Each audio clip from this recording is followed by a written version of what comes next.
Good evening. I'd like to call to order the February 9, 2015 school board meeting for the Columbus Municipal School District. At this time, we will have invocation offered by Trustee Spears, followed by the Pledge of Allegiance by Zachary Wilson from the Columbus Middle School. Mr. Spears. Please bow your heads with me, please. Our Father, we come to you here tonight, thanking you so much for your blessings upon this district and this community. Lord, we just thank you for everyone who's here. We just ask that you continue to watch over us, help us make decisions that's in the best interest of this school district, this community, and all who are involved. Lord, we just ask you continue to be a guiding force among everyone here and just continue to watch over us in the best way that you know how. In your name we pray. Amen. Amen. At this time, we'd like to ask for Zachary Wilson to come forward, please. You're in control. Please rise. Back here. I pledge allegiance to the flag of the United States of America and to the republic for which it stands, one nation, under God, indivisible, with liberty and justice for all. Thank you very much, Zachary.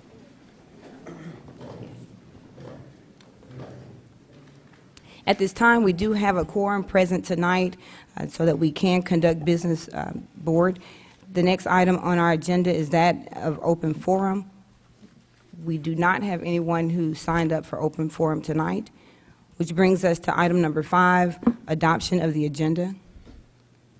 Madam President, I do have a couple of adjustments to the agenda, please. Ms. Spears? The first being under item 13, there's a time listed for the next school board meeting in March, and for that to be in compliance with policy, I ask that we make amendment to 13A and make it 13A consideration to approve March regular school board meeting to move it from 3:09, which is the normal scheduled time by policy, to 3:16 as stated on tonight's agenda. And then the second adjustment is an oversight under, let's see, this is Office of Superintendent number 8, but go down to section C on page 2, under number 8, after review of 16th section land update, title that as A, and then B for 8B would be consideration to approve band reimbursement, the resolution for band reimbursement. All right, thank you, Mr. Spears. Is there a second? Second.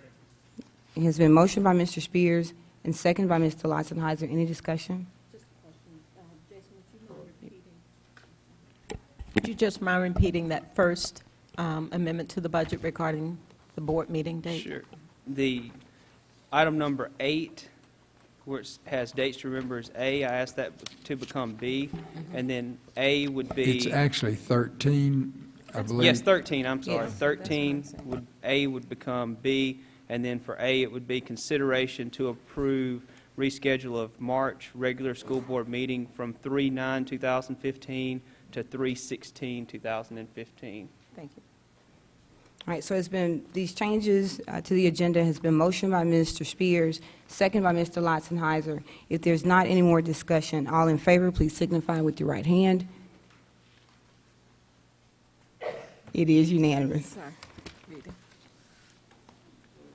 The next item on the agenda is that of the 2015 Mississippi School Board recognition, which will be presented by Mayor Robert Smith.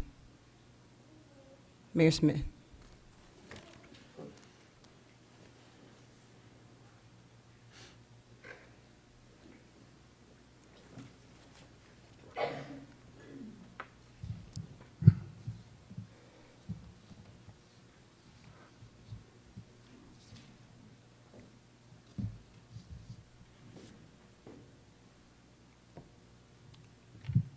Good afternoon.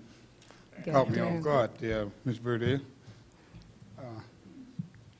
February the 15th to the 21st, 2015, will be observed as School Board Member Recognition Week in the state of Mississippi as declared by Governor Phil Bryant. So on behalf of the Mayor's Office, the City Council, and the citizens of the City of Columbus, the friendly city, I would like to take this opportunity to publicly thank the men and women who serve on the local Board of Education. I hope that this will be a time that your students, staff, administration, and the community share their appreciation for the leadership provided by the school board members. At this time, I will read this proclamation as printed. Office of Mayor, Columbus, Mississippi School Board Recognition Week, February the 15th through the 21st, 2015, whereas the City of Columbus recognizes the importance of public education in our community, and whereas the City of Columbus appreciates the vital role played by those who serve as local school board members, establishing policies to ensure an efficient, effective school system, and whereas the school board members serve as a voice that enables our community to preserve local control of our public schools, and where school board members are charged with representing our local education interests to state and federal government entities, and with ensuring compliance with state and federal law, and where school board members engage and interact with the community in the effort to promote high student achievements, and whereas local school board members are the voice of schools in the community and the community's voice in the schools. And now, therefore, be it resolved that I, Robert E. Smith, Sr., Mayor of the City of Columbus, on behalf of the City Council and the citizens of Columbus, do hereby proclaim February 21st, 2015 as School Board Member Recognition Week. Further, all citizens are encouraged to publicly and privately express their appreciation to this community school board for their dedicated service to our children and our community. So thank you for a job well done. Thank you, Appreciate Mr. Mayor. it. All right. Thank you.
The next item on our agenda is that to approve minutes.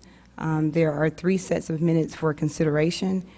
Minutes from January the 12th, January the 24th, and February the 4th. Board, have we had an opportunity to review the minutes? This will require an action. Is there a motion? So moved. Has been motioned by Mr. Lotzenheiser. Is there a second? Second. Second by Mr. Spears. Any discussion? All in favor, please signify with your right hand. It is unanimous. The next item on our agenda is that of the Office of the Superintendent, Dr. Philip Hickman. At this time, Dr. Hickman will turn it over to you. All right, first with honor, we want to really look at our CMSD 2015 Reading Fair, the first place winners. Ms. Lenore.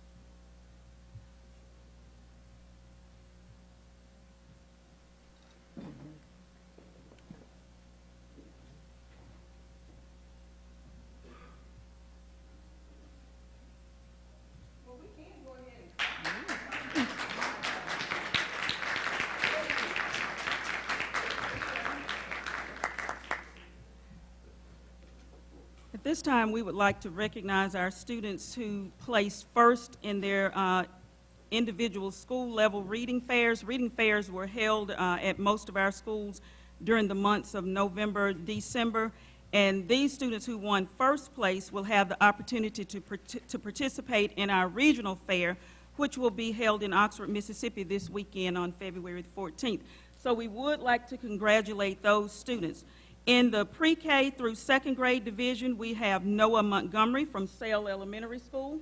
Come forward, Noah. Noah. There you go.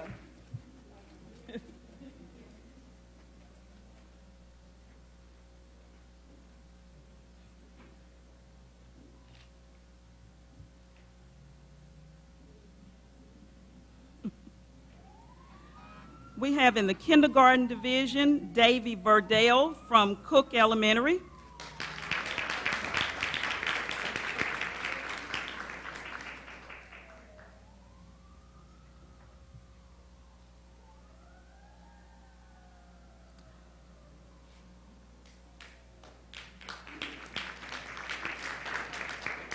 Also from Cook, a first grader, Jada Hill.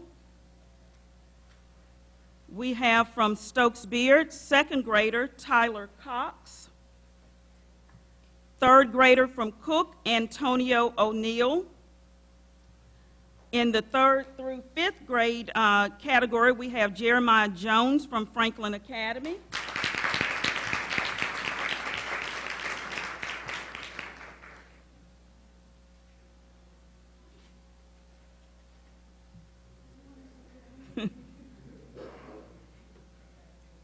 In the fourth to fifth grade category, Cherish Henry from Fairview Elementary School.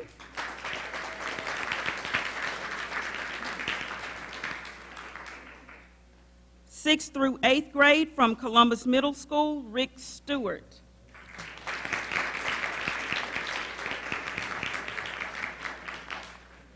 Congratulations to each of these students, and students, we do wish you the best of luck as you participate in the regional fair in Oxford.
Next, we have another special recognition, and this is a CMSD resolution for student achievement. And this resolution goes to a young man at Columbus Middle School, Hunter Perrigan. Would you please come forward?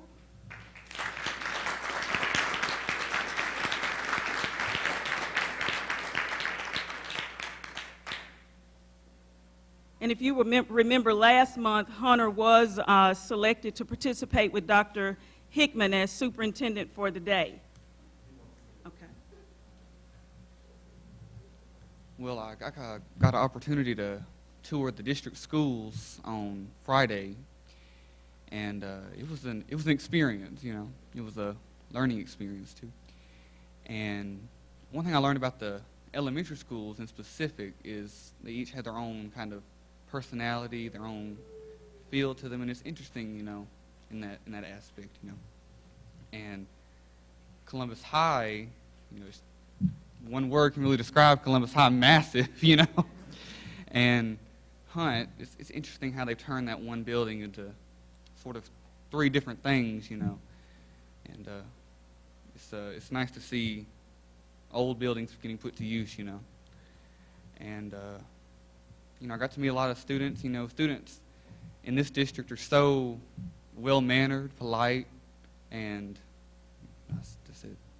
You know.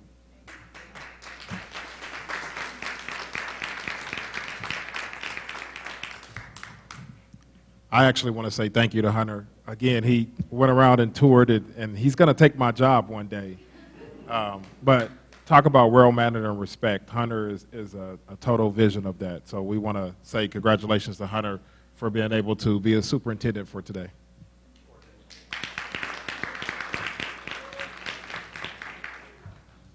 And Hunter, if you would remain up front.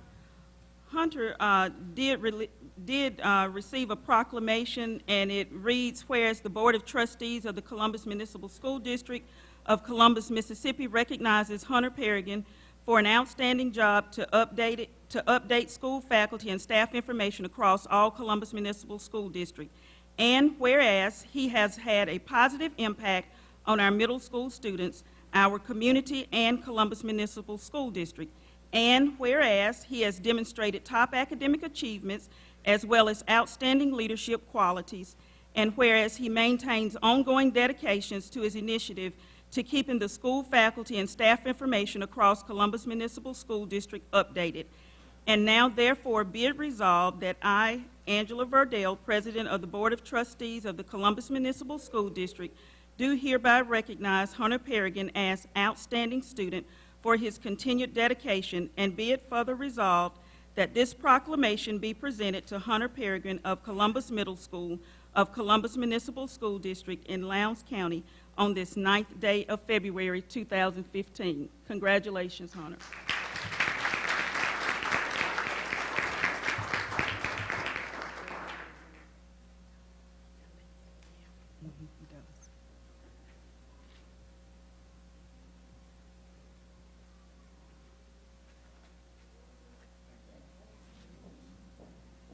And if we could get him to remain, we have one more recognition for Hunter. The Columbus Lowndes County Spelling Bee was held at Columbus Middle School on January 30th, and we are proud to announce that Hunter will represent the Columbus Lowndes County area in Memphis on March 7th in the regional spelling bee. So congratulations to him for that as well.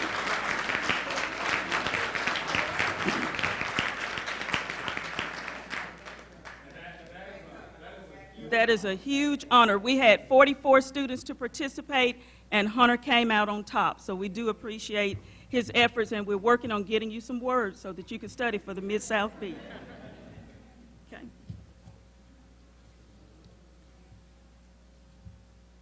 At this time, I also have the honor to recognize our District Teachers of the Year. The teachers that you see listed on the agenda have been were nominated to serve as the Teacher of the Year for their particular schools, and each of these individuals are dedicated people that their colleagues feel are worthy of this honor. So we would like to recognize these teachers at this time.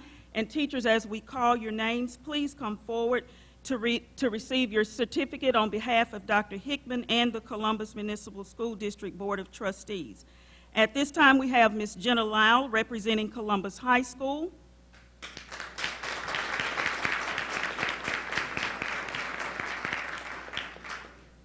Mr. Charlie Gardner from McKellar Technology Center.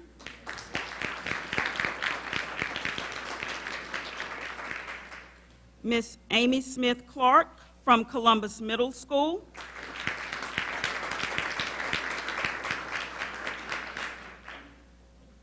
Ms. Bobby Taylor representing Columbus Alternative School.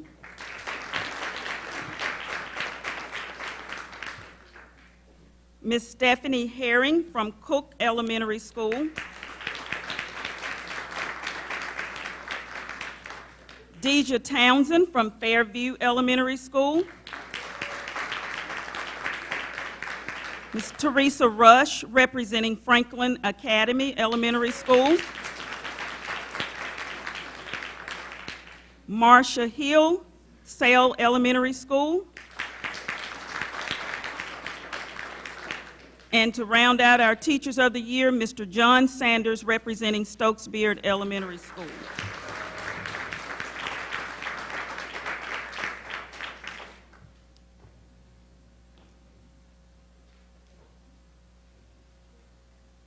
Congratulations to each and every one of you. You are more than deserving of these awards. take this as an honor as your peers have recognized you to receive such an honor. Congratulations to each one of you. Well deserved.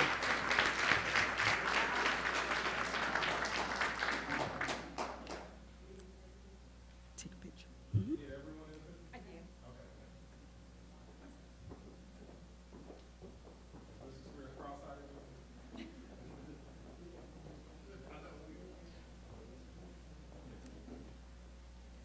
And the final recognition that we have tonight is to be able to name our District Teacher of the Year. So I have been given the honor to announce the District Teacher of the Year who will represent Columbus Municipal School District.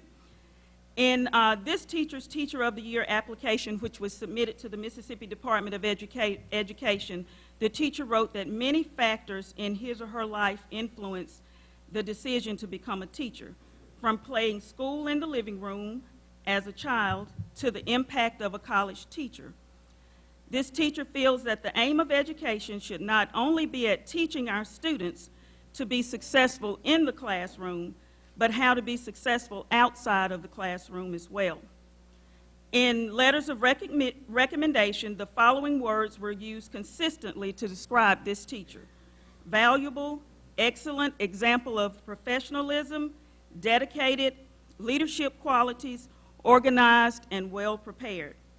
And without further elaboration, on behalf of the Board of Trustees and Superintendent Dr. Philip Hickman, it gives me great pleasure to announce the Teacher of the Year for the Columbus Municipal School District, Ms. Jenna Lyle.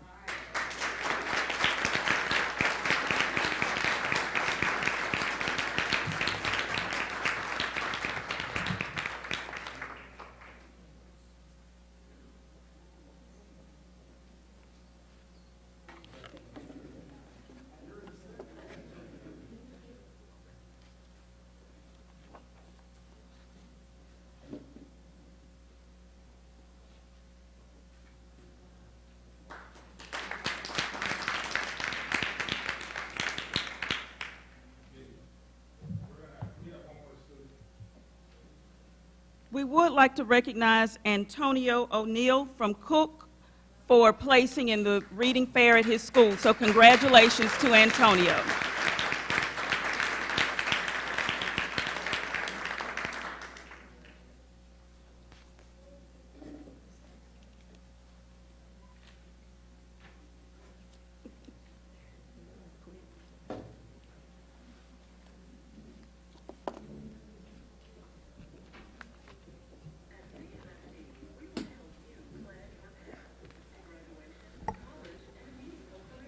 I'm sorry, if you can please start that over, Beth, please, with the sound.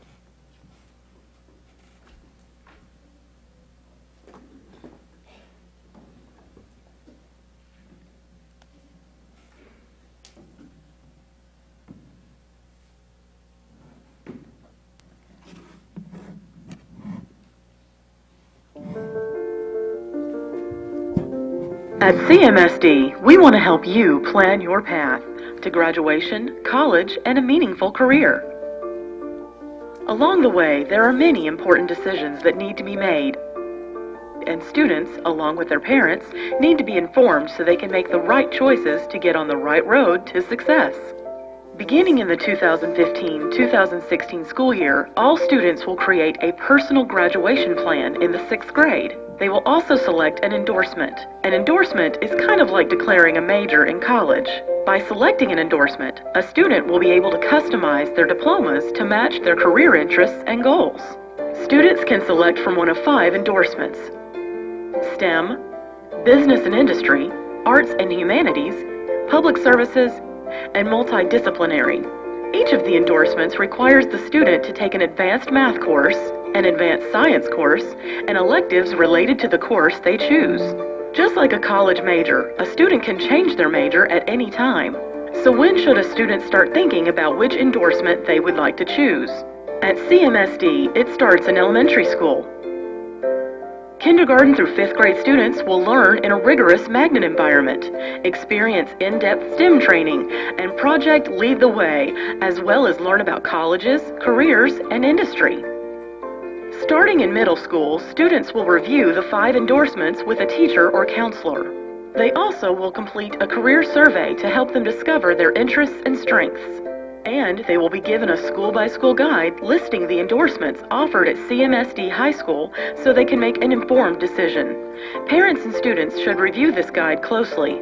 New beginning 2015-2016 middle school students could potentially earn 5 Carnegie High School credits prior to entering high school. During their freshman year, the student, along with their parents, will meet with a counselor or school administrator to officially select one of the 5 endorsements. They will also prepare a personalized graduation plan which they and their parents must sign. Starting the 2015-2016 school year, every 9th grade student will start on a graduation plan called the Distinguished Level of Achievement. This plan paves the way for a student to pursue higher education and advanced career options. Under the Distinguished Level of Achievement, every student at CMSD will earn 24 credits. 19 of those credits will be in foundation core content areas, including English, math, social studies, science, foreign language, physical education, health, and fine arts. The 19 foundation credits, combined with the credits a student earns under their selected endorsement, will create a personalized diploma stamped with a distinguished level of achievement. Diplomas will also display students' accomplishments during high school, such as dual credit, bilingual, AP test scores, college entrance exam scores, and business and industry certifications. However, if you're a student or the parent of a student, here's what you can do to stay on the path to success. Keep your grades up. They can really affect future opportunities after high school. Request tutoring if you need it. Your teachers are there to help you. If you know your grades are falling behind, catch up while the gap is minimal. Visit your school counselors. They can help you plan your next steps after high school. Take AP, IB, and dual credit courses along with the corresponding exams. Finally, attend school on a regular basis. For more information, go to www.columbuscityschools.org.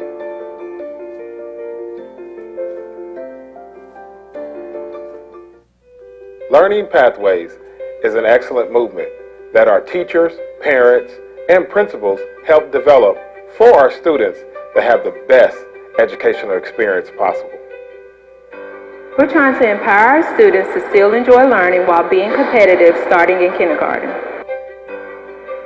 Starting at kindergarten, our students will have a strong 21st century learning environment through arts, STEM, technology, Project Lead the Way, and learn about industries, careers, and colleges. I already have precise goals, but through Pathways now I have the means to achieve them. These learning pathways will continue through graduation, preparing our students to compete in a global society. The pathways will allow me to have a more focused opportunity to learn topics that I choose. I'm really excited about new possibilities for student success through Pathways. I believe that colleges and universities will recruit our students academically like they would normally do for sports. Are you ready for Pathways next year? Of course, I'll learn Spanish and about technology. I promise I'm ready.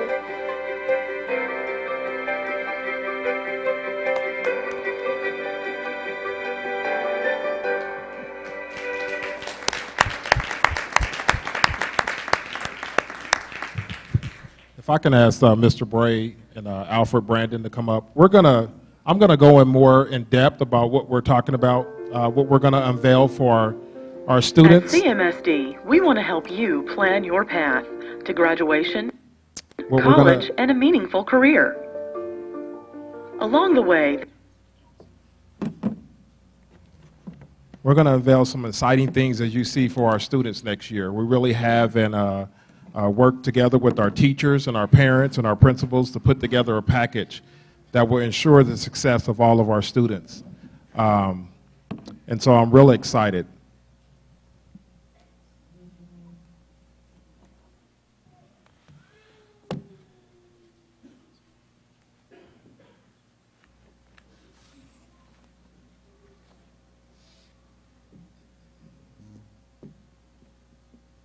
All right.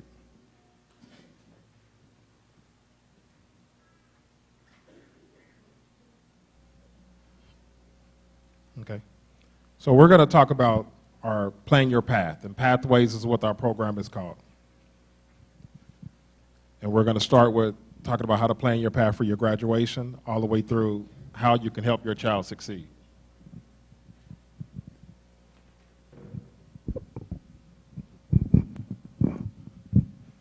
All right, and first, the things that we're going to encompass is the Plan Your Pathway. We're going to look at graduation requirements, what are endorsements, your personal graduation plan, and we're going to go from elementary through high school. We'll start with our elementary class. So at the elementary schools, what we're going to do next year, we're going to really strengthen our magnet programs. We're going to ensure that you know every step what your child is going to learn. Actually, if those who receive this flyer, if you look at the back of it, here's an example.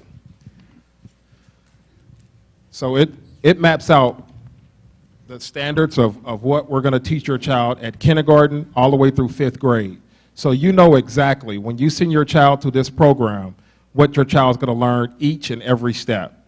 And so an example of that, if you look at Stokes-Beard, which is the Technology and Communication School, magnet school, at kindergarten, they're going to learn about the definition of and exploration of communication and technology. They're going to learn the STEM fields, computer science, basic programming. The other thing is that they're going to also, every elementary school from kindergarten through 5th grade, every child is going to learn about colleges and universities and professors and professions and careers in that field. So for instance, if you're at kindergarten and you're at the health and wellness school, you may learn about doctors and nurses. But when you're in 5th grade, it's going to increase in rigor, and you're going to, by that time, you're going to know about biochemists and biotechnology and those kind of things in professions. So it's going to increase in rigor, which is exciting. They're also going to understand and have university connections along the way, and we're going to bring it to life.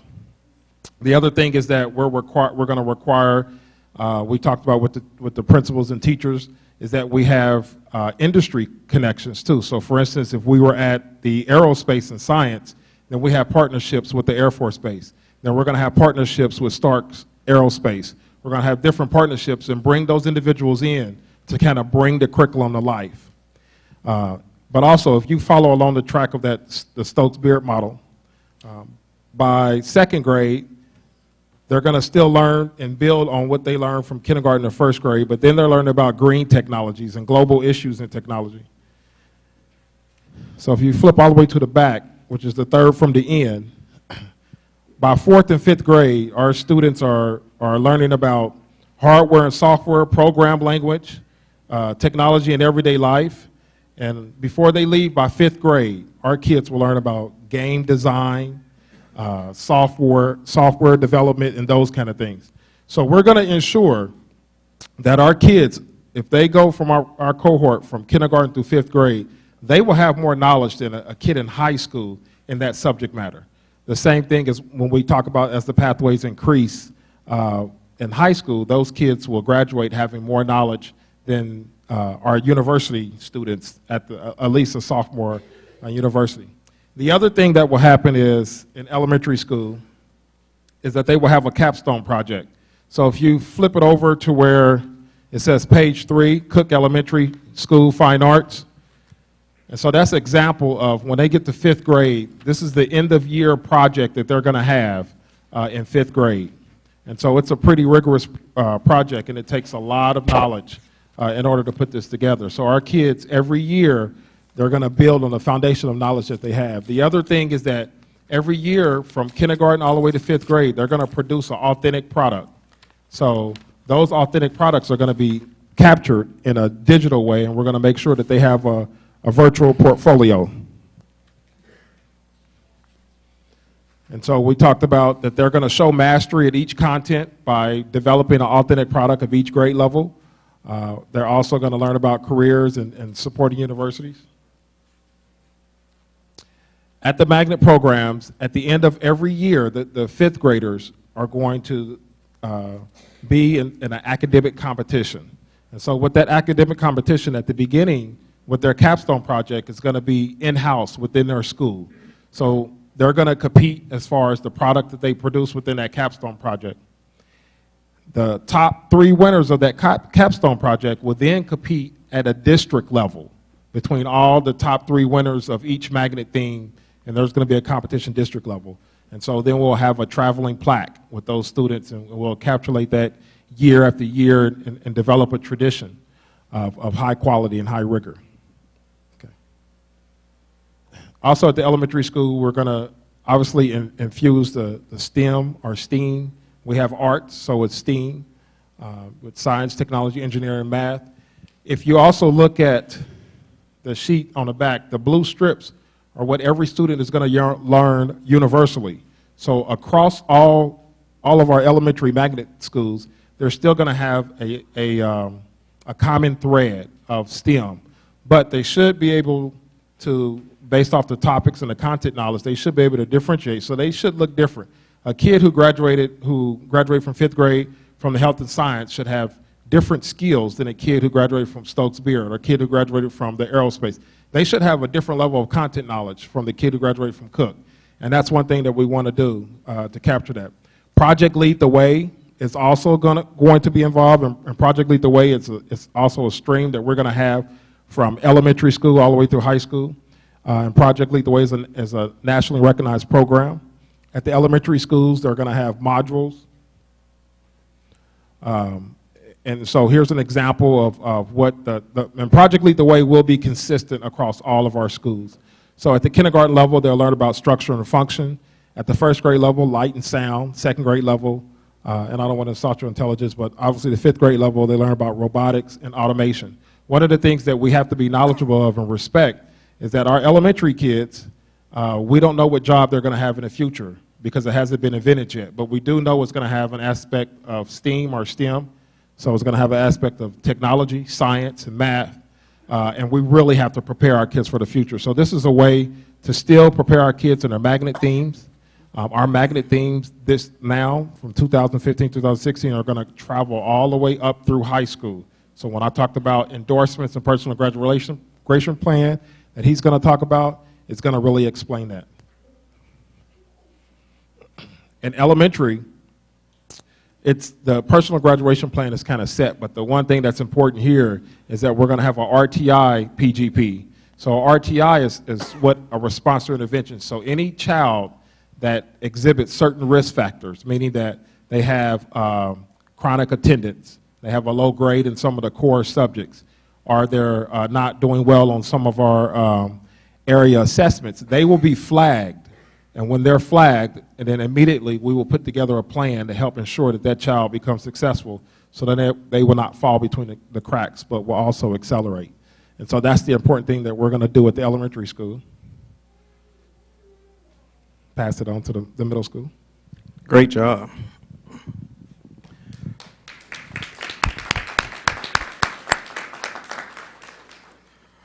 All right, so as we continue our conversation about our pathways and how we'll look at the middle school, right off the bat, we're going to look at the career interests of students and getting middle school students college and career ready, and that involves what you see up there as the middle school students will complete an interest in inventory via an online platform called Novance, and students may access this Novance at school and from home to develop their career interest profiles. Now, the Novance, the online platform, is it's a comprehensive college and career readiness solution, and so what you get is the students will have the opportunity to provide a little bit more input into their own planning and into their own college and career choices. The program identifies the students' needs and strengths, and so from there they'll go on to take a few interest surveys to get an idea of where they want to be in terms of their career, and then from there begin to plan their college choices as well. All right, Ms. Tippett, can we move on to the next slide? Okay, so how will they develop a plan? They're going to meet with administrators and counselors at their grade level to sit down and discuss their personal graduation plans. Now, currently, we sit down and meet with the 8th grade students going out to the high school, as well as the 6th and 7th grade students as well. But this is a little bit more in-depth, in that it allows us to focus a little bit more one-on-one with the students, particularly with the Novance platform. And instead of planning just that year, we're getting a scope of the entirety of their middle school year up until their senior graduation year.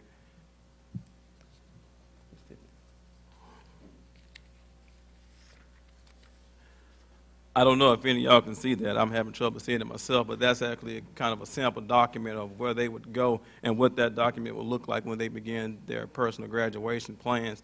Up there to the left, you've got some courses, as well as to the right, and then that bottom section kind of begins them at their middle school year, and then their 9th grade, 10th, 11th, and 12th grade year. And that document will look similar to what we hope to use.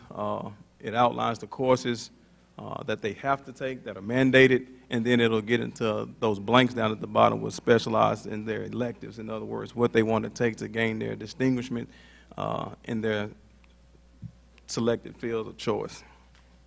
Of course, parents will get a copy of that as well. You know, we're always sending something home for the parents to sign off on, but that is so that the parent can be well informed of what it is that their student or their child is planning to become when they grow up. And then they'll have an input of where their child wants to go in college, so they're not like me in my senior year deciding they want to go to Mississippi State. Not that there was anything wrong with Mississippi State.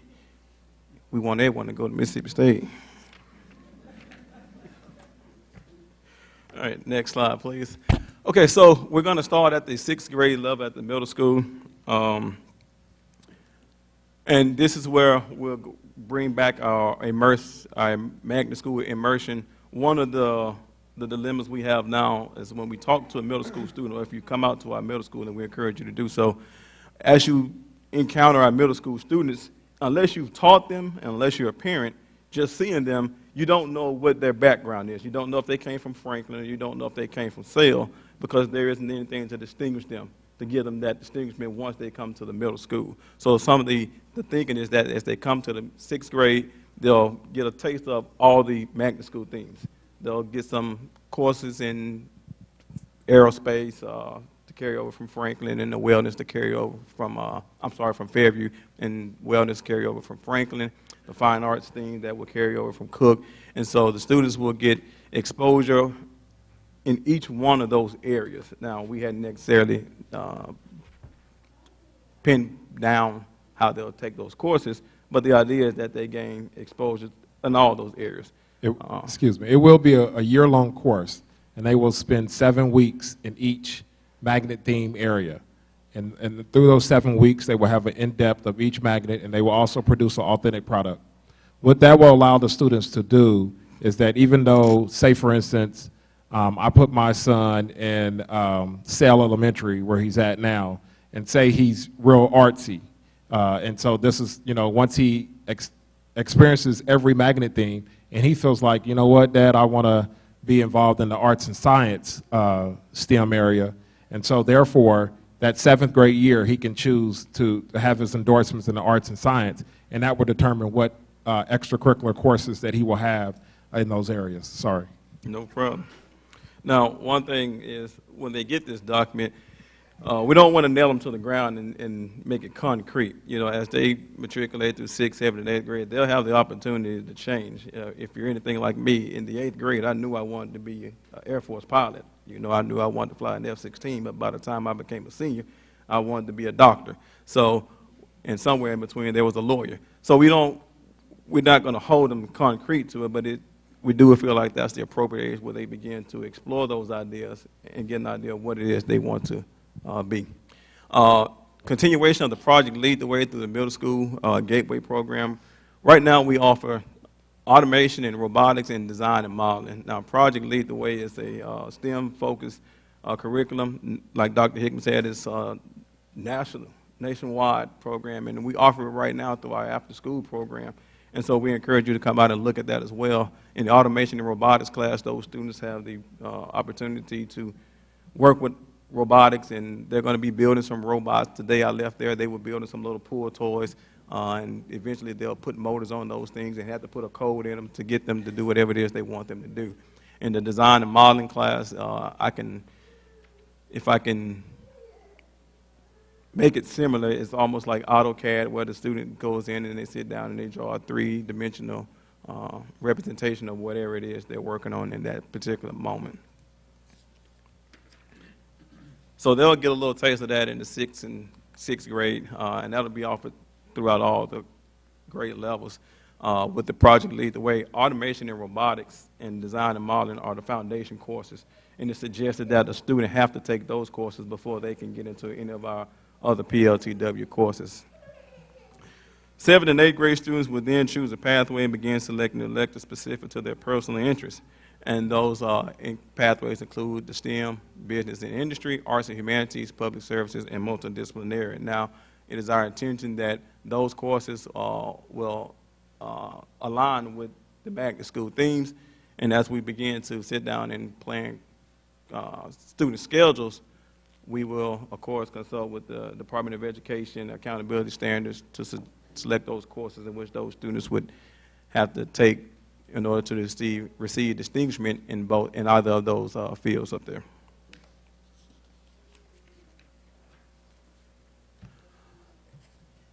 All right, so next year we hope to integrate our Project Lead the Way courses in the daytime curriculum. Currently, we offer them in our after-school Falcon Sword program. And again, like Dr. Hickman said, this is the idea that at the end of that 8th grade year, they've gone through this 6th, 7th, and 8th grade, and now they're going to come out of there with something that can demonstrate mastery, almost like a capstone if you're a doctorate or a thesis, if you're a doctorate student in college. And then there's evidence of the mastery will be captured in the electronic or the virtual portfolio. Have a good evening.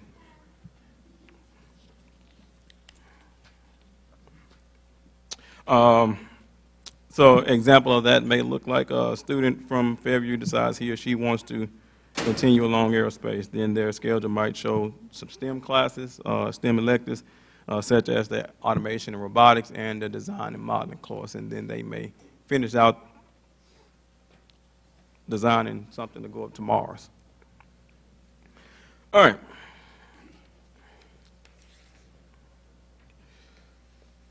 Again, as Dr. Hickman alluded to, I think we're on the next slide, Ms. Tiffany.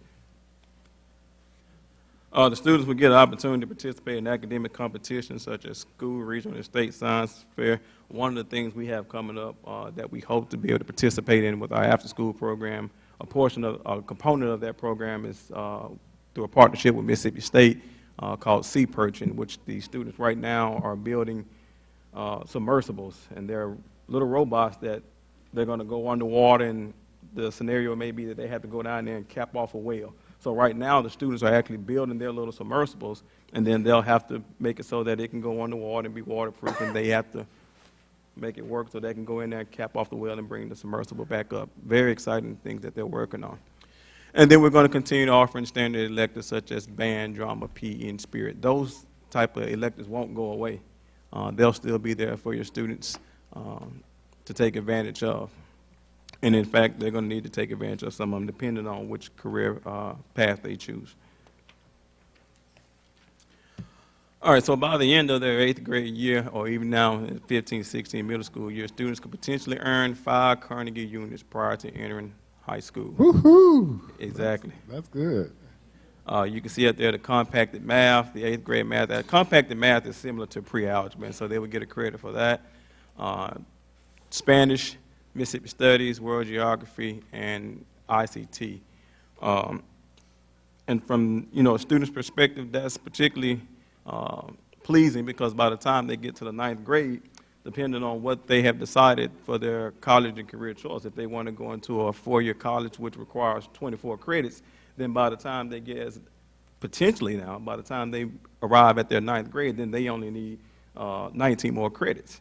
And they have 4 years to receive those 19 more credits. They only need 21 if they want to go to a 2-year college or into the military, and so they only need then 16. So, and that means that they could be, therefore, they will have more time to take dual credit, and they can do all those kind of things to get other endorsements.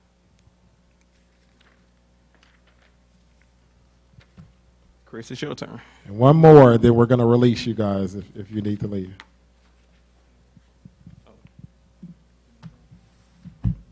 Thank you, Mr. Brandon.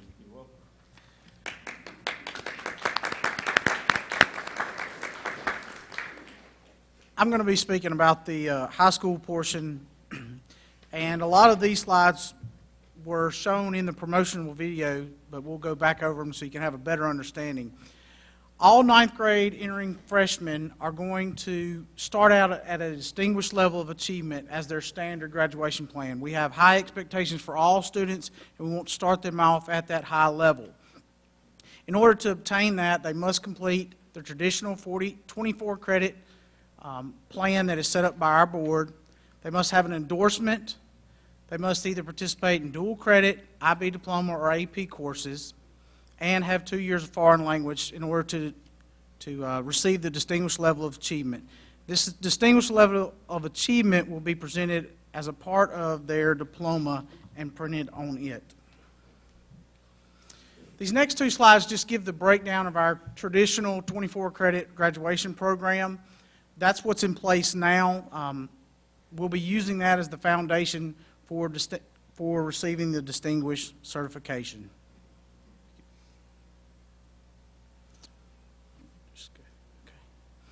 As we said, all students will start on the distinguished level of achievement.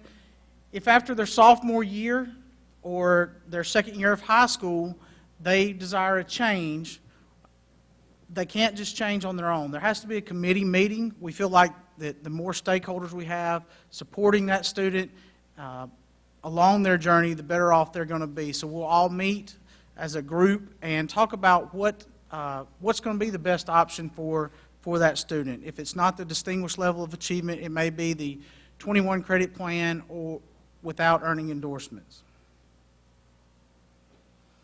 What is an endorsement, and how do we have those electives packaged? As we talked about earlier, there were 5 areas of endorsement. Each one has an advanced math and has an advanced science, as that was described earlier. There are some offerings through CTE education that allow for an advanced science at this time, and they also have 2 advanced electives that fit within that area of endorsement. All, as I just said, all require the advanced math, advanced science, and the 2 electives. And all our career technical education programs at McKellar have been aligned with one of the endorsements so that students can receive credit towards that, either as an elective or as an advanced science. We have a new way we want to display our accomplishments on our diplomas. Our diplomas are going to start serving almost as a resume for our students. It won't just say a graduate of Columbus High School. It's going to have printed on there or a sticker or an acknowledgement on there that says, if you complete these, I may have been a dual credit student, I may have scored high on my AP or IB exams, dual language, and then tests like PSAT, ACT, SAT, ACT, and WorkKeys, which is another growing test that we're hearing more and more about, and we heard about at the last board meeting. It is of its importance to industry and also continuing their higher ed education. Some of the courses, especially in career technical education, offer nationally and internationally recognized business and industry certifications or licensure, and those will be also printed on the diplomas for those students. So here's a sample, just going through engineering specialization as an endorsement and how it would be set up. Some of the items and some of the classes that students will be taking are prescribed. There is some choice along the way, but some things need to happen in sequential order. So in 9th grade, if they chose engineering, they would do design course.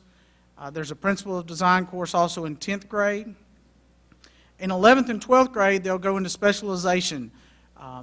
Their sample offerings is digital electronics, computer science, software engineering, and civil engineering. This also leads into Project Lead the Way courses and courses at McKellar that are career technical oriented. Another option through Project Lead the Way is biomedical specialization. Those students would be introduced to principles in biomedical science, human body systems. In their 11th and 12th grade year, they'll take specialized courses through Project Lead the Way, or they may take courses at McKellar that are in medical technology.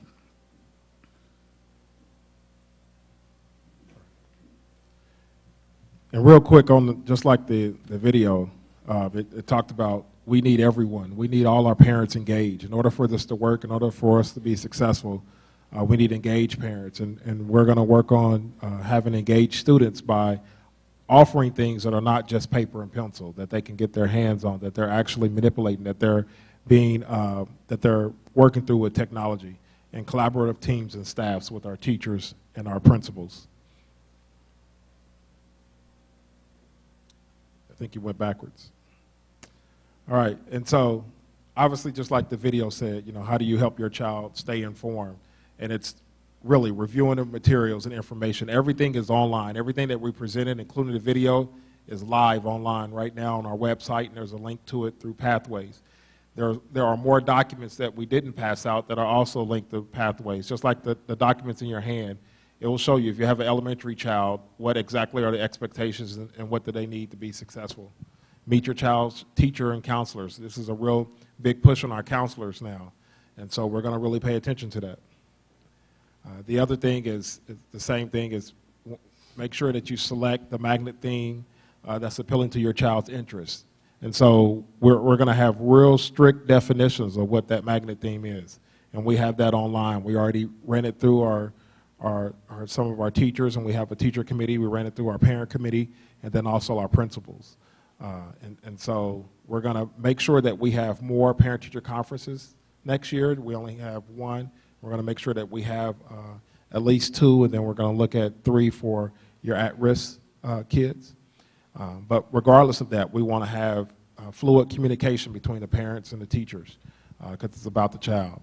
All right, and check career fairs. So we're going to start having career fairs and real big career fairs. And just like I said, if you imagine the information, if a child stayed in a certain pathway all the way through high school, if you imagine the knowledge that child will have and how marketable that child will be for universities, they will come and recruit your children. I guarantee it. And obviously volunteering and participating and look at visiting college campuses. I know everybody is ready to leave, so we can just kind of go to the last one. And so just like they're on our website, those are the websites that you can go to and kind of get more in-depth information. Guys, I'm looking at some straight faces, but this is exciting for the future of our district and the future of our kids. Our kids will truly stand out compared to other kids that attended other schools. Our kids will stand out as the best and the brightest. Thank you.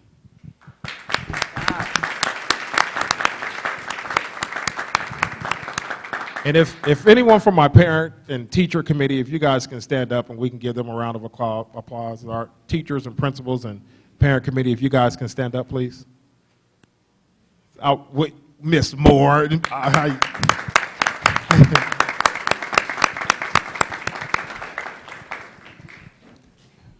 Thank you, Mr. Bray, and thank you, Dr. Hickman, and thank you, I call him the professor. I call him the professor, Mr. Brandon. Thank you very much for that presentation. Thank you for the information. Thank you for the thought that went into it. And I look forward to getting even more information and learning how our kids can be successful going down any one of these pathways that you presented tonight. The next item on the agenda is that of goal updates. I think the first one is report on student achievement, which correlates to goal number 1.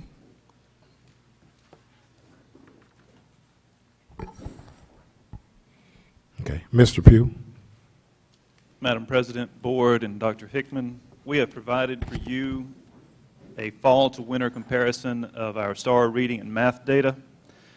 The fall was given in September, and the winter was given in January, just concluding. Renaissance Learning is the company that produces the STAR test. It is also the company that will be producing the 3rd grade summative assessment for the Great Gateway Reading Law. So our big concern is with 3rd grade. The several reports in that packet that you have, it compares, you'll see the fall score and then the winter score for each grade level, each school.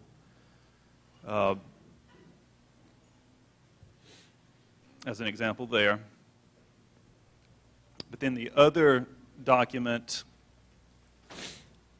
that you have is just comparing the third grade scores for each school. And as a district, we increased by 8.6% from the fall to the winter just in reading. And again, third grade is the one that has the Gateway Reading Law attached to it. So it's important for us to continue to increase those numbers at or above proficient. Okay, 1 second while she turns this. Over to the top right, it should rotate.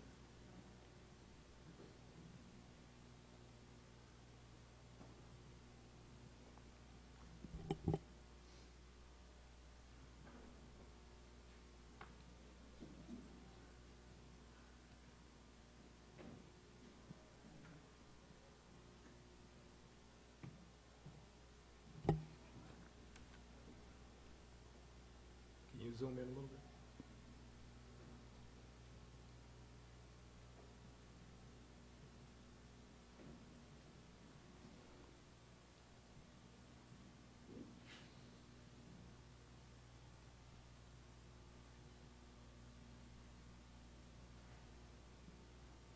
Okay.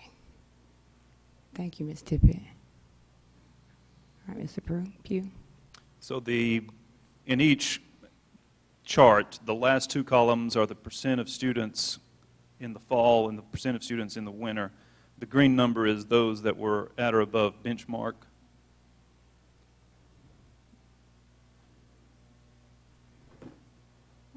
And Madam President, if I may speak. Sure. What the pattern is, what's happening, which is a good thing. What we're looking for in the green column is to increase from the fall to the winter. We want our kids to show that our kids are learning. We want to decrease the red category, and we want to increase the green. And so if you can see, we have pretty good significant gains in a short time that we really started implementing things all the way through. And so that's kind of, if you go from the top down consistently throughout our schools, our different campuses, we have did a good job of increasing. 10% is a pretty good gain in a short period of time if you think about that. Board, do we have any questions about this particular set of data? All right, Mr. Pugh. So one of the things that's related to this, Ms. Tippett, if you'll pull up that flyer.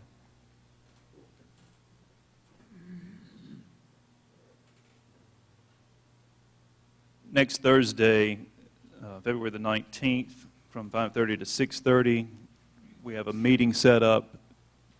The Mississippi Department of Education will be presenting. Parents will receive an overview of the legislation, as well as strategies that can be used at home to help improve reading outcomes for children. Now, initially, I think there were 8 or 9 sites statewide that MDE had these presentations for, and we were able to contact them to have, because the closest two were Oxford and Meridian. So MDE, working with us, will allow us to put this on for our community. So the times there, 5:30 to 6:30 at Cook on February the 19th. So, Madam President, if Little Verdell, to make sure we emphasize that is that we're going to have that training here on our campus. Am I correct? Okay. Yes. And so I'll ask this question in looking at the categories, our students who are falling in the red, and I do see that the gap is closing. When I look at the data from September and I compare it to the data from this past January, what are we doing to help close the gap even more so for the students who are in red and the students who are in yellow, to keep trying to push them forward, so that we can eventually get them into the green zone, so to speak? Well, we do have the after-school tutoring. We have in-class interventions, the computer programs that are based on both STAR and even with MAP. There are ways to go in and target deficiencies that are created, not the computer program doesn't create the deficiencies. It just targets the deficiencies, and the teachers can individualize their instruction toward them.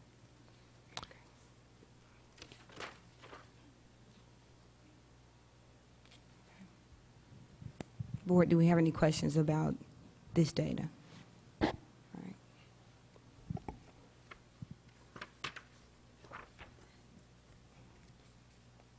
All right. Is that all the information for the reading and the math information to be shared for STAR data, grades 3 through 5? All Yes, ma'am. right, thank you. So, Board, we do have every report that is linked out to the site, and we have had the opportunity to look at the information, and I would just ask if you do have any questions about any of the data that's presented here, that you do follow up with Dr. Hickman. All right. So the next item on the agenda is that of student attendance report, the ADA graph by schools. Thank you, Madam President. If I can please have Mr. Craig Shannon. Thank you, Madam President, Dr. Hickman, rest of our board members. You do see the February board report for the attendance for January, and you see a comparison that lists the numbers for the entire year. You will notice that each of our schools did improve from December to January with that, and we are proud of our administrators and teachers encouraging parents to get their children to school on time. That does impact student achievement. And as the things that we're seeing throughout tonight, they do form very important pieces of the puzzle that makes the entire picture. So unless we have the students there, definitely we cannot teach them. Our target number as set by the board, and it's a very reasonable number, is to have 95% at each site. Most of our schools did reach that. We did have 2 that did not, and we are working on some strategies to make sure that as we go into the heavy, as we call it, testing season, we do get our kids there on time so that we can have the highest academic achievement level possible. Are there any? There was one question I'd like to answer from last board meeting. One of the board members did ask, at the high school particularly, that student transportation, as far as the kids that are driving, was their attendance rate any different from those that were riding the bus or dropped off by parents? We do have 74 students that are registered to drive at Columbus High School, and their attendance rate was within 4.4 percentage points of the others. So that did not play a huge factor, we didn't think, as to attendance rate for students at Columbus High School. So, Mr. Shannon, looking at the high school data, for the month of January, we're just a little bit over 92%. Do we have any idea how we have fallen? Well, December data wasn't great either, but do we have any indication of why those numbers are kind of trending downward? Well, we're trying to take our lemons and make lemonade out of that. We did increase from December more than a percentage point, and we attributed December to the sickness or flu season and also exemptions on exams. As we go into this next school year, we really will have to look at our exemption policy as it relates to the end of the semester and end of the year, because a lot of our students are exempt for the exams, and they do not count or do not come to school during that time. So we need to take a look at that.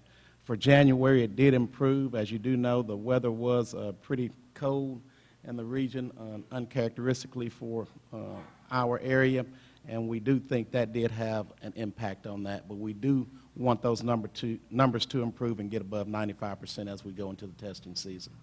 Okay. All right, thank you. Board, do we have any questions about student attendance data? If not, that brings us to the next report, which is the dropout report. Madam President, I just have Yes, Mr. Spears. one observation. It seems as if you look at all besides the district as an average, there's some consistency in certain areas. For example, in Franklin, there seems to be, while it is trended down below the 95%, there seems to be a consistent, participation there. Can we identify why there's such a stretch, elasticity in these other places that are not staying as steady as far as, is the proximity of the school to the students that attended, or is it, have you identified any of those variables as to why that particular site is having steady attendance versus others outside of that particular district? We have not, and to be honest with you, as the board has set goals that we can look at and that's data-driven, it helps us to ask those questions, those same questions that you're asking, and hopefully as we plan our budget and develop our goals as staff members, we can address those same type questions, because you do see that Franklin has kind of flatlined there for the last 3 months.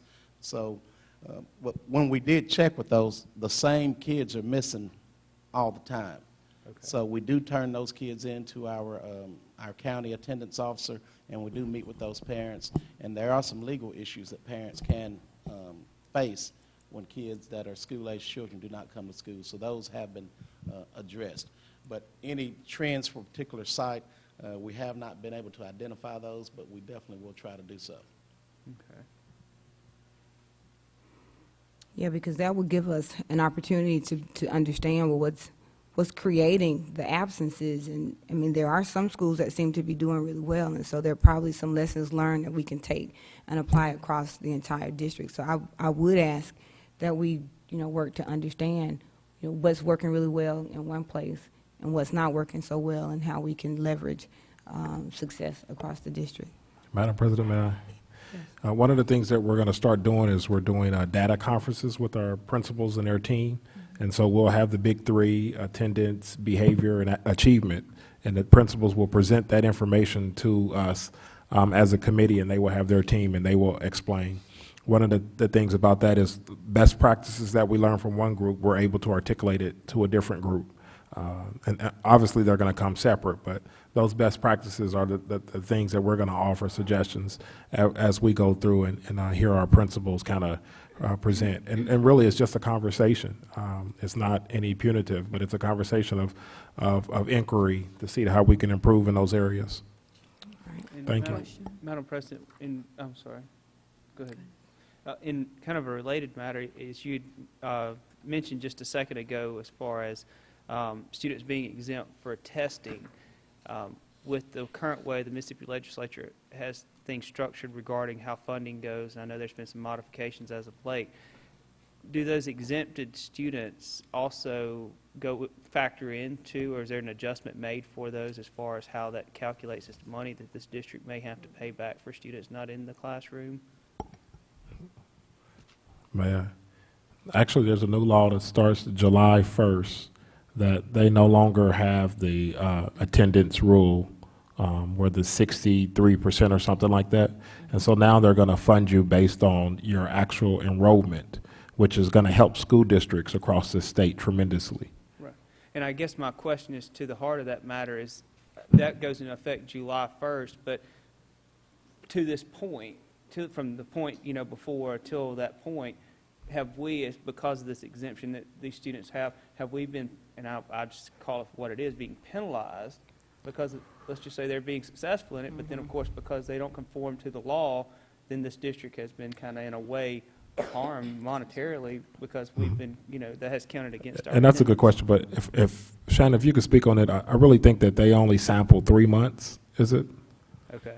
They get our average daily attendance up through October, okay. and then they make adjustments from there. But to answer your question directly, there are a lot of districts that have that same type question, and what you have to do is solicit the Office of Accountability to state why you're exempt or excused students were absent, and it has not, it's a gray area where they have not put it in writing, but there can be some adjustments made to funding if those exemptions are supported with documentation. So once we request funding or send in those letters of exemption, it is considered by the accountability department at MDE. Okay, and I guess just to kind of put it into my point here is, can we check on it to see if there's been any money that has been lost because of the exemption? There may not be, and I might be asking a question that's already been answered, but I have not heard the answer. We'll submit those questions to MDE, and hopefully we'll have an answer by the next board meeting. Okay, thank you. All right, Mrs. Fisher. I do have a question for Mr. Shannon. Mr. Shannon, are there stats that track homelessness in our school, in our different schools, and what impact that makes, if any, on attendance? Yes, ma'am. Funded through our federal programs, we do receive the homeless grant money that we have to make sure those students that are classified homeless, and right now we have over 100, I don't know the exact number in our district. Those are students that have been displaced for whatever reason. For example, if they live with a relative, if they don't have a permanent home, they live with a relative. If they live in a hotel, if they have temporary housing in another district and wish to remain in our district has to provide transportation for them. For example, if they all of a sudden move with a relative in New Hope or Caledonia, we do by law have to send a bus and get them back to their home school here at Franklin, Cook, or wherever. The attendance rate for those students, very sad to report, is out of kilter with these numbers. They do not come as often as our other students do attend, but I can say that Dr. Aldrich and the department that handles that, we do a great job of making sure that they have every opportunity to attend. But the main thing is finding them permanent housing either in our district or the district they wish to reside so they can attend on a regular basis. And we do have some agencies that help with that, finding permanent housing. Thank you. I'm sorry. You did say it's greater than 100. Yes, ma'am. And I'll make sure we get the exact number as of December as a number of homeless students that we have. Thank you.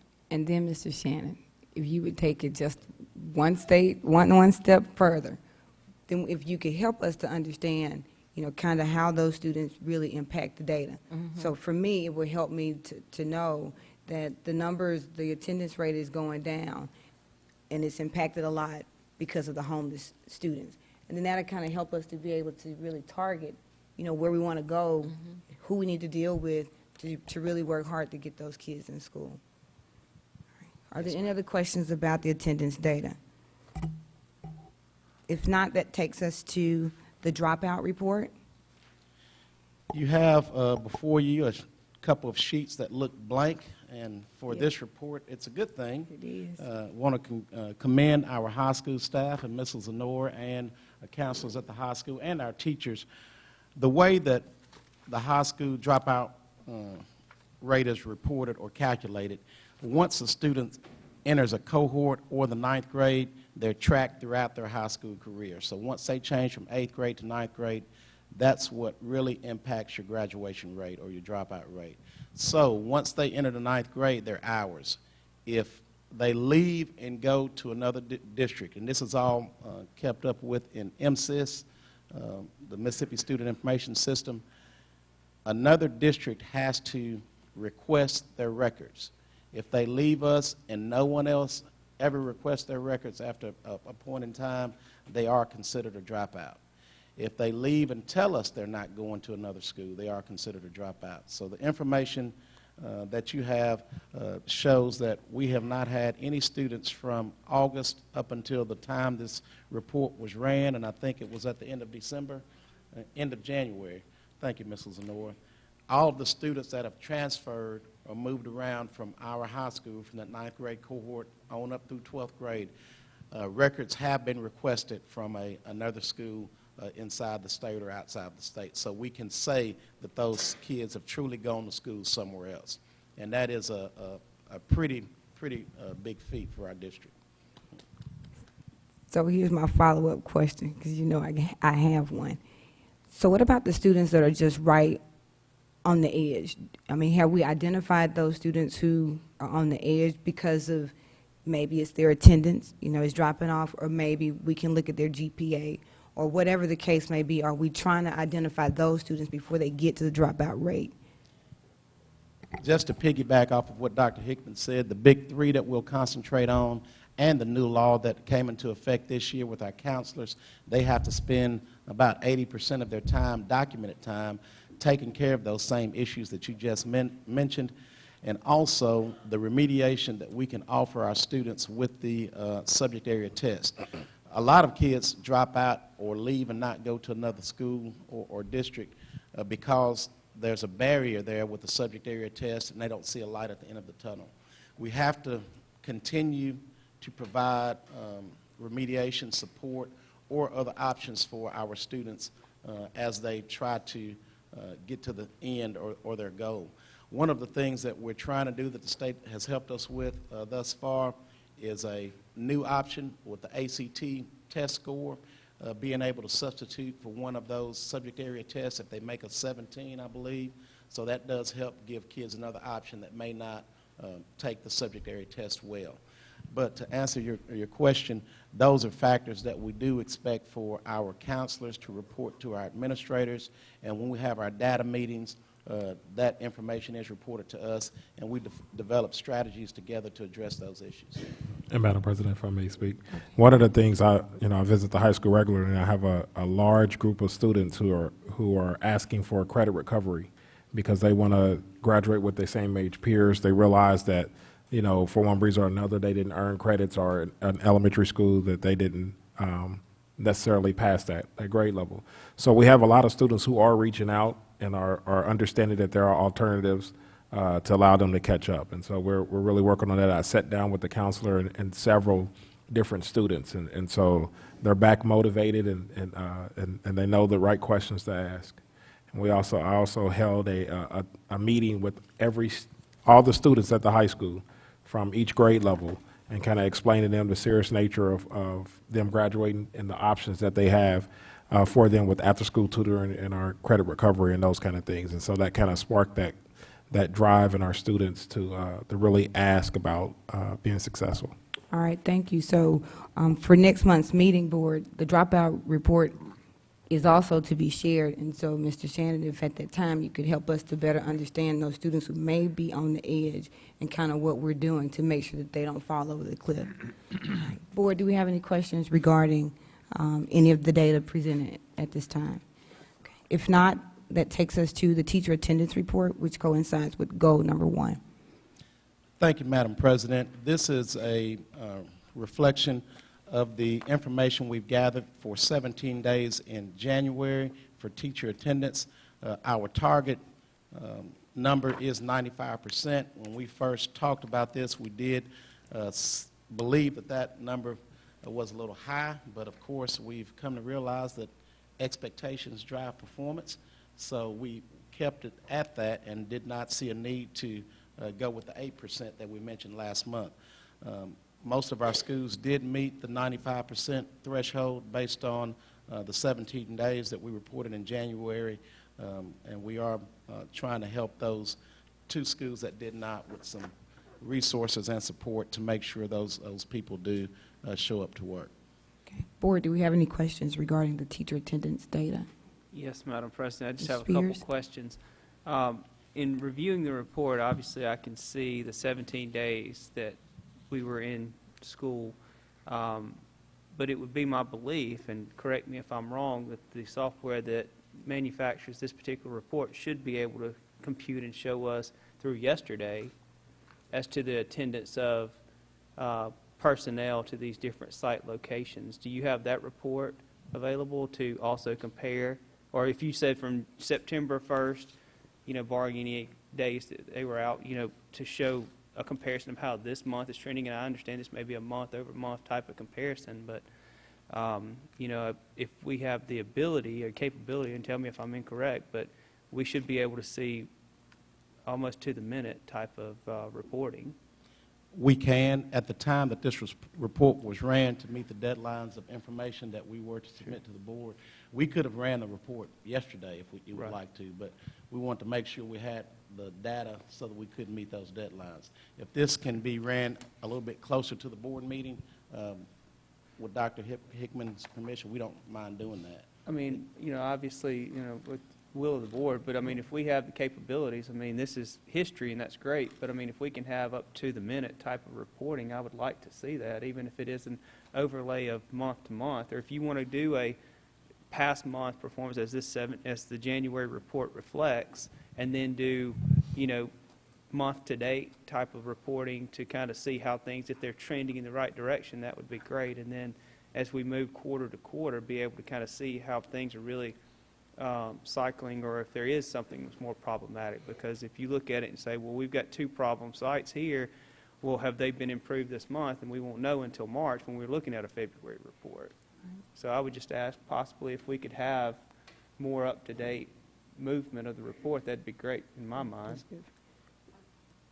I think that's an excellent idea, and with the technology that we have through the consultant who's managing the personnel attendance, excuse me, and tracking it, I don't see why we can't have a link that is only available to the board on Board Book, you know, for that daily. Right, and Mr. Shannon, Dr. Hickman, if you have to upload information for the sake of getting the information, you know, published so that the public can see the information, but have to bring in physically the most recent data, the day of the meeting, I think that we will all be in agreement with that being okay. May I ask a question, Dr. Hickman? If it's reasonable, that Thursday before the board meeting, we can run a report that day, review it that Friday, and then release it. In that way, it'd only be like a day behind. I mean, that would be fine with me, but to me, I have just a little bit of heartburn in the sense is that, you know, we're a lagging delay, because then it's kind of like you're looking at history, which is okay, we can still look at that, but then you don't really see if things have been transformed and it was just a one-off, and then before you know it, you've got 12 segmented reports, and they're just noise. You don't actually have any fluid motion through to see what's actually occurring. So if I'm And I correct, say that because if you look at the attendance report for the students, the bars show month to month to month, and this is only showing a static, and I would assume the same software that generated the students is also the one, is it not? no. No? But does it have That's the something that we capability- input. But does it have the capability of putting them But if side you're, by if you're side? just asking us to do it Thursday, if that's okay, if Yeah. if that's what I hear with the board, then Thursday we'll run it and make it live on Friday. Yeah, Yeah, I mean, I'm good with that. I would just like to see a little bit more current data. That's fine. And just to piggyback, Dr. Hickman does ask us to review that data daily because it is live, and we do send a report to each principal that is centered around or patterned after the report that we give to you. For example, Sale Elementary, your school was green today. You had 2 absences. Each principal gets that report each day. Okay. All right, thank you. If there aren't any other questions about the teacher attendance report, that brings us to the district safety report. I would like to say there are 2 places where the safety report showed up on the agenda. If you look at item number 12, there's a safety report that's listed there with the hyperlink, and then we have here for item number 5, the district's safety report. So in the future, we could just slide the one that's in item number 12 under what's here for item number 5, and we'll have it all in one place. Yes, ma'am, and we apologize for that. One was the student safety report that dealt with student behavior, and the other dealt with workman's comp issues with our employee. Right. We wanted to make sure we didn't get those And mixed up. just for the record, Dr. Hickman says that that's what we asked for, 1 for student, 1 for district. 1 is correlated to goal 5, 1 is correlated to a different goal. But if we could just put it in one place, we'd deal with safety all at one time. Yes, ma'am. Yes, ma'am, Madam President. Okay, the discipline report does show a comparison of things from last year at this same time. And Ms. Tippett, you'll correct me if I'm wrong, but this was ran through December. Is that correct, or is this through January? It covers the same period of time for both reports. Through January, just not through the end. And that's one of those reporting issues, again, that because of the timing of the board meeting, we had to get a cutoff date. And that may be something you want for us to do, is to wait until the end of the month so we can have the entire data for that month. And if that's what the board wishes, we don't mind doing that. Well, and just to understand, as you're outlining, is that, you know, obviously the cutoff for submitting in different things to board, but just as I know the business office has some leniency for putting reports, I mean, certain things, obviously I'm just speaking for myself, I would believe should also be allowed so that we have as complete of data as possible. So if there's a day or two after that that is needed, I mean, I think the business office requested and the board was good about doing that. I don't see any reason on these reports because it kind of marries everything else together. Yeah, I think, because the report, this is new, so we're only in month number 2 of having reports, at this level of detail provided to the board. So, board, if it is our pleasure that we allot the extra time to make sure that we have the most current data, I think that would be a good idea. I agree with Mr. Spears. Okay. And Mrs. Verdell, we do want to thank you for pointing this out to us. This discipline report is very handy and very a good, quick tool for our principals to look at, not every month, but every day, every week. It just provides some very good data so that we can see trends across our district. We can see what training opportunities need to be made available to our teachers and to our administrators, and making sure that the training that we do attend is put into practice or implemented. I will look at the discipline for the entire district. If there are any questions about any particular site, I'll do my best to try to answer those. But the discipline report, you can see that our incidents are down about 491 incidents, or 16%, which is good, but still you need to look at, we still have had through the first 6 months of school 2,600 occasions that have disrupted student instruction. We look at some things there where our bus fights have doubled. So we know there are some training opportunities that we have there with our contracted company. Also, the fights that we've had in school, it's about the same, but they are up 11. So we need to make sure that we have the people in place and the one-on-one and small group conversations with our students to help give our students better tools to address those conflicts that arise in day-to-day student life. The bus incidents, again, we did see an increase there. We did see a decrease in our cell phone referrals. And the adjustment that Dr. Hickman and the high school staff made with the cell phone policy, bring your own device, we do think that had an impact on that. So as that continues to be successful, do we want to make sure that policy is looked at as we go into development season. We did see dress code violation, and remember we did make adjustments to our dress code over the past 2 years to allow some different colors, and we do have a lot of resources with our counselors for those students that do not have the proper uniform to wear. We have some things in place to make sure that's not a barrier to coming to school, so that does help also. Misbehavior in ISD, we saw that was up just a little bit, so we want to make sure we're putting the best people in that program, and once they're there, make sure that's quality time that's being utilized and just not a holding cell with no instruction for those students. I do want to take a moment to commend our district for allowing us to have the suspension center at Hunt, and that does allow the streamline of instruction for those kids that do make some poor decisions to continue their education and not have that break. So thank you for that. Profanity usage has been down, but still it's too much. And the best way to address that is to increase vocabulary for our students. So working with our English teachers, administrators, counselors, all of our teachers, and modeling that type of behavior and giving kids better tools to use in those situations does help. So even though that went down, we still want to address that with our students, continue to address it. Mr. Shannon, the 2 areas that I see that may be contributing to student attendance is cutting class, which is significantly high. It's not higher than it was last year, but it's still high overall, and tardies. So it says to me that there needs to be some remediation or corrective action plan for those 2 categories, and that might help us drive down the number of One of the things that we think will help, as we've tried to do this year, is some scheduling options, especially for high school students, which is where most of our tardies and cutting class comes from.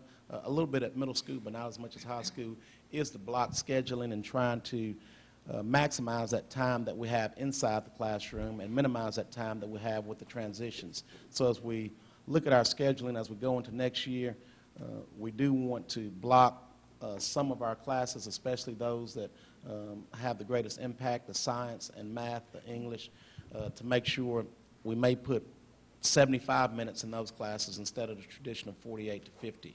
That way we don't have as many transitions or times for those opportunities.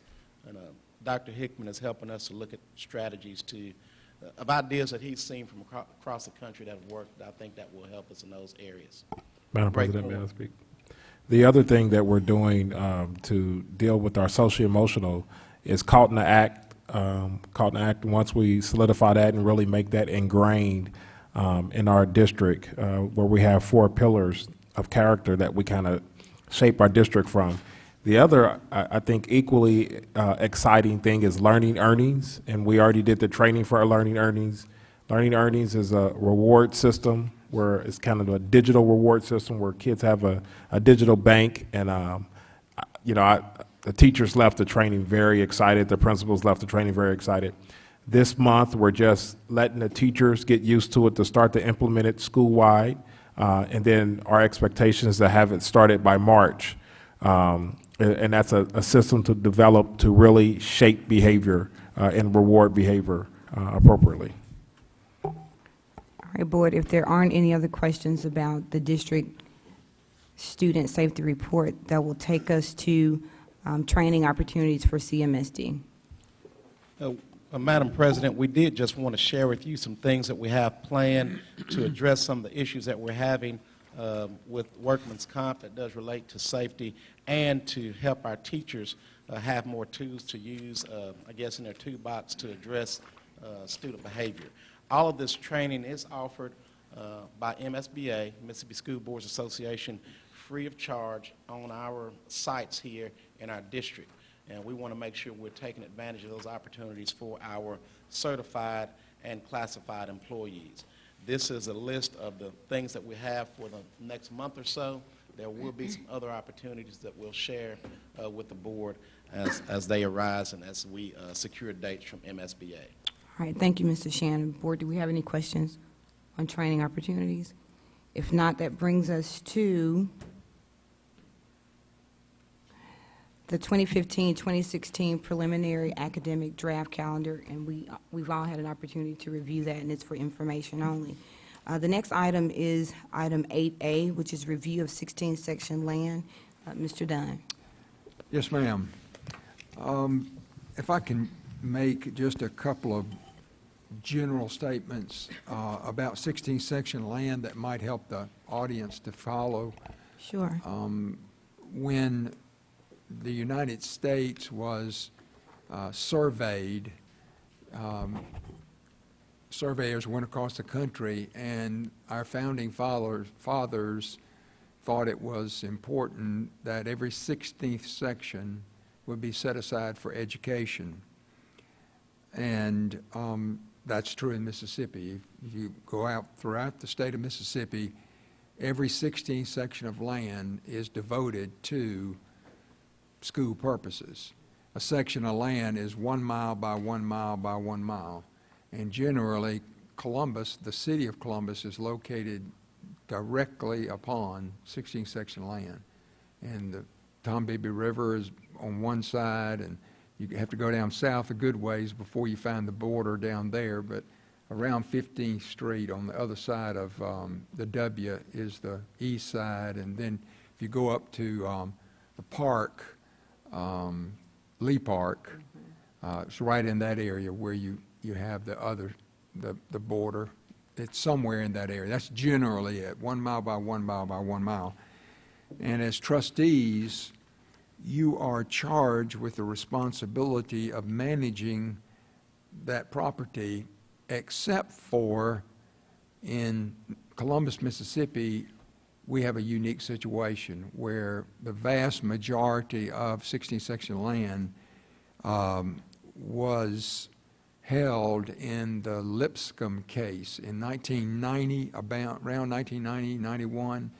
Randolph Lipscomb with some other plaintiffs filed suit against the school district and other defendants, Mississippi Secretary of State. And that case went, it was in federal district court, and eventually it went to the Fifth Circuit, and there was a settlement And basically what it said was, and just a tiny bit of background on that, the Mississippi legislature had passed special statutes to try to get Columbus to settle. This was an ideal place for a community, and they did everything they could, but the problem was we're located on 16th section of land. Nobody wanted to build on it. I mean, we had a port, we were high, there was a lot of low land around it, and so finally the legislature said, by golly, you can issue 99-year renewable forever leases, and boom, when they did that, people started leasing them for 1819 rates, which are like $2 and something, or $1.75 per lot.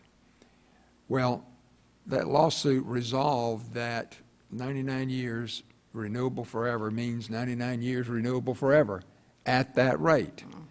And so the trustees, there's a whole majority, vast majority of land that is actually being managed by the mayor and city council, who are the trustees of that property, and you're not. So you have no authority over that property. Now, there are other tracts that you do manage, and they are properties that were never leased, such as Franklin Academy and the Magnolia Bowl, and then there are other properties that are 16th section that you purchased back from leaseholders. I think Union Academy, I believe Union Academy is one of the examples of a purchase back.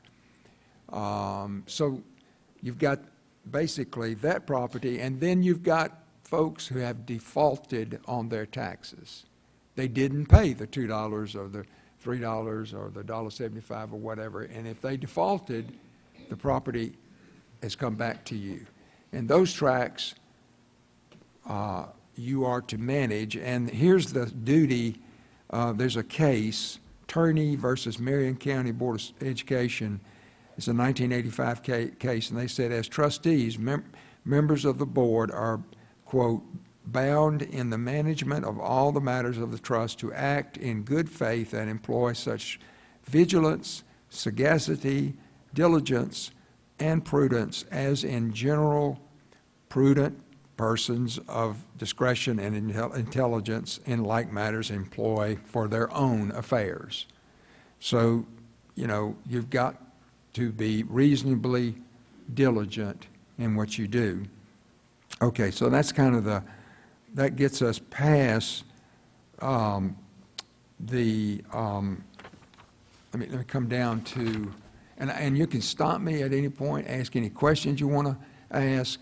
Let me give you a couple of examples.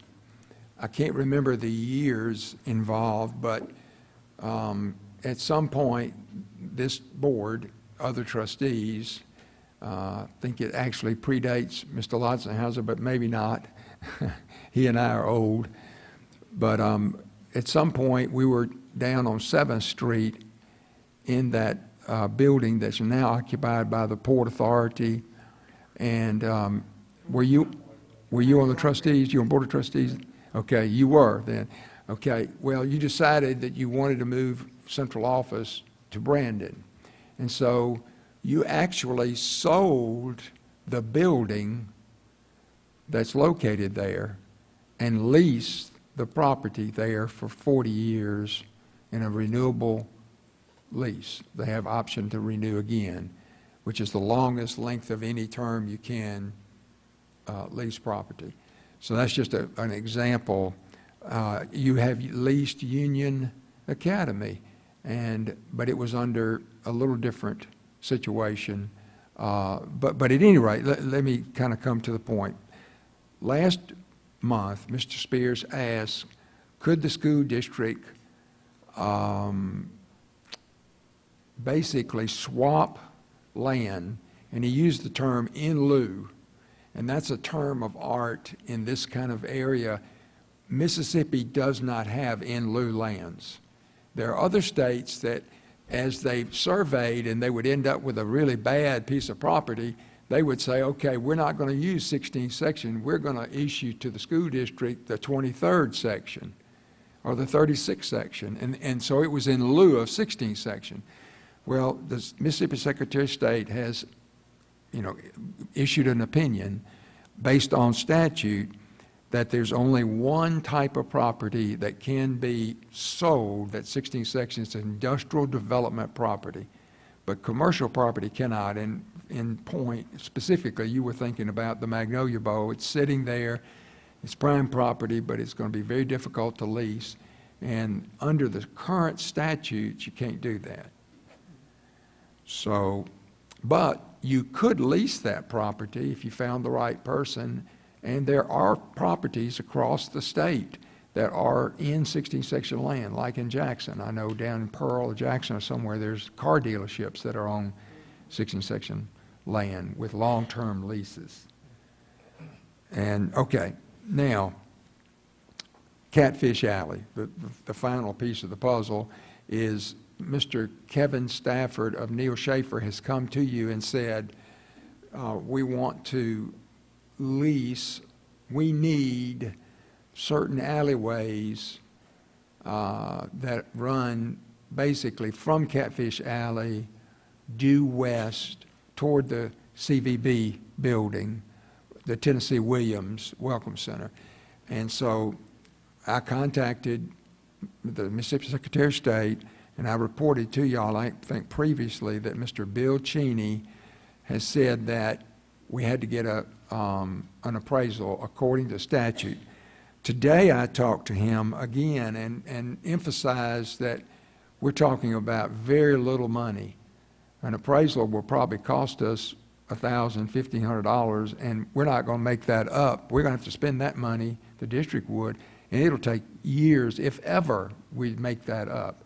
And so he said that he thought that reasonable, that a substitute, an alternative would be that he would say that it would be reasonable for you to talk to the local tax assessor and come up with a value that he thinks it's worth.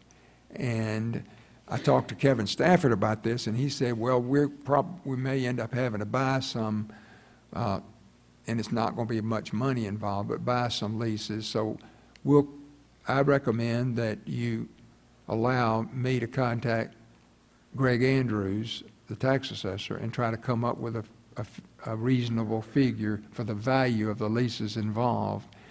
And then I'll work with Mr. Stafford and come back and report to you what that value is.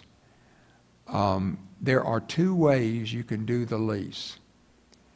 You can do it year to year, and there's no reverter clause, but they'll have to pay the lease year to year.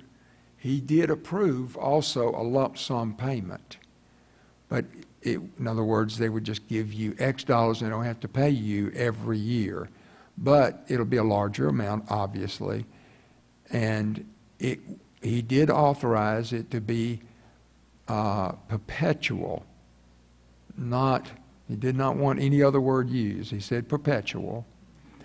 And it had to be tied to a specific use or uses, such as what Mr. Stafford has said, I heard him say, it's basically ingress, egress, and probably like utilities. There could be, maybe electrical or lights and that sort of thing.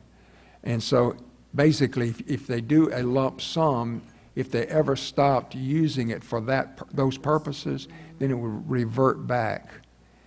And of course, MDOT is involved in this. That's where the money is coming from. And so we've got to run this by Mississippi Department of Transportation, but Mr. Stafford felt like that was doable. Okay. Board, what questions do we have? Yes. Ms. Spears. Just to kind of circle back, as I've been going through the district's 16th section leases and other information, I know that in different times we've spoke about it, in reviewing all the leases that exist, one of the things that really rose to the top is the fact is that as David, Mr. Dunn alluded to, is that we as trustees are responsible for making certain that we're doing our best to keep in compliance with the 16th section mandate. In doing this and going through all the different leases, it has come to my attention that we, as trustees, are responsible for about 89 property leases that are not in effect currently.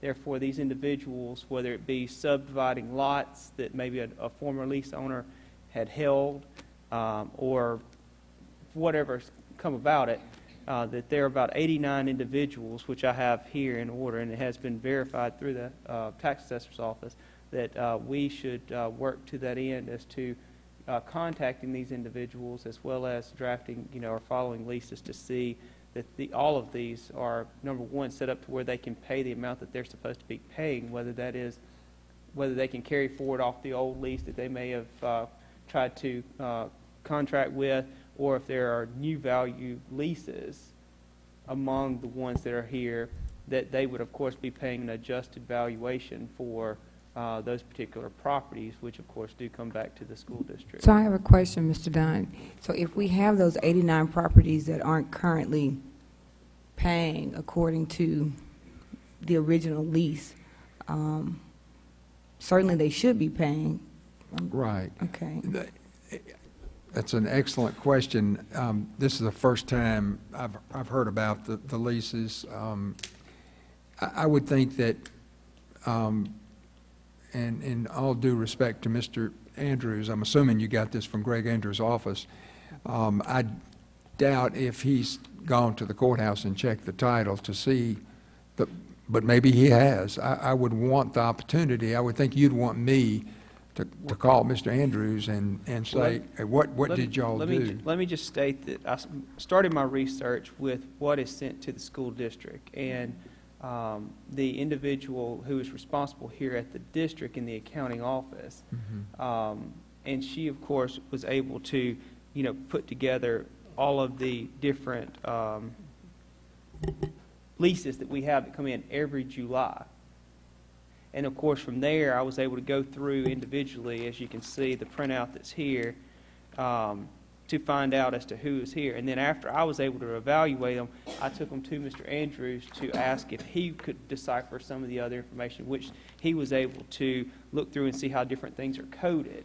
And, for example, if a lease is coded, not to get too bogged down in the details, but if it doesn't end in a 0, if it ends in instead of 3-0, it ends in 3-1, well, then that would be a subdivided lot.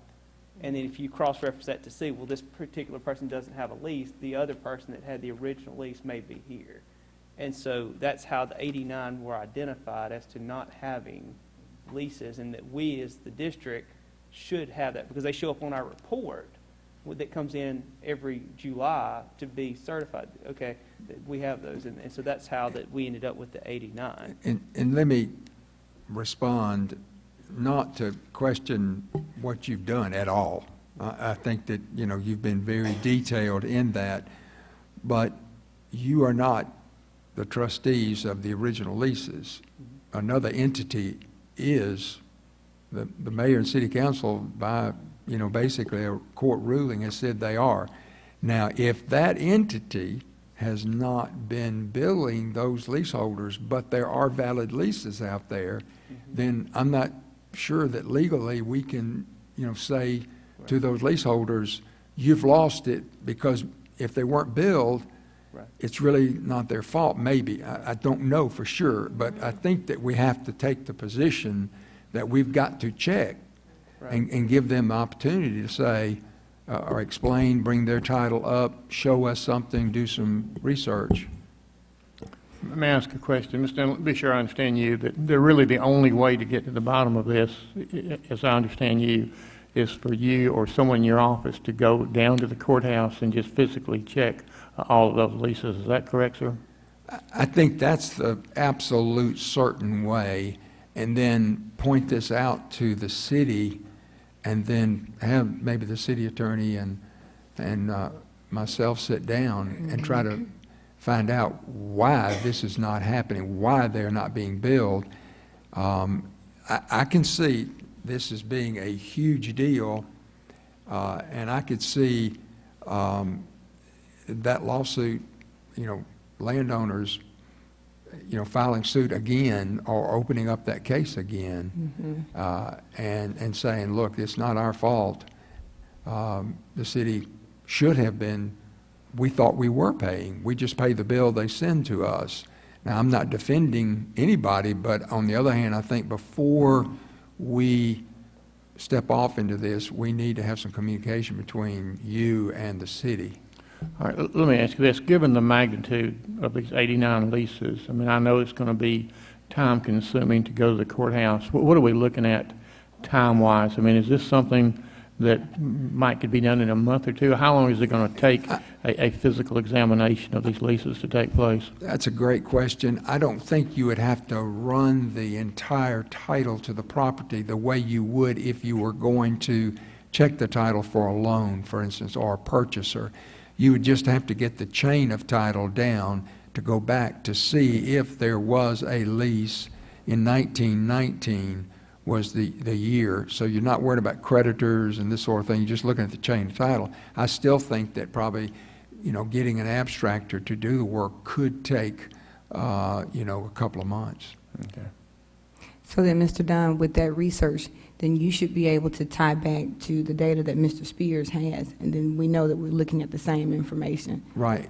Except for the fact is there's the unknown is if all 89 tracks are because someone subdivided a lot and it fell off the radar screen for the city.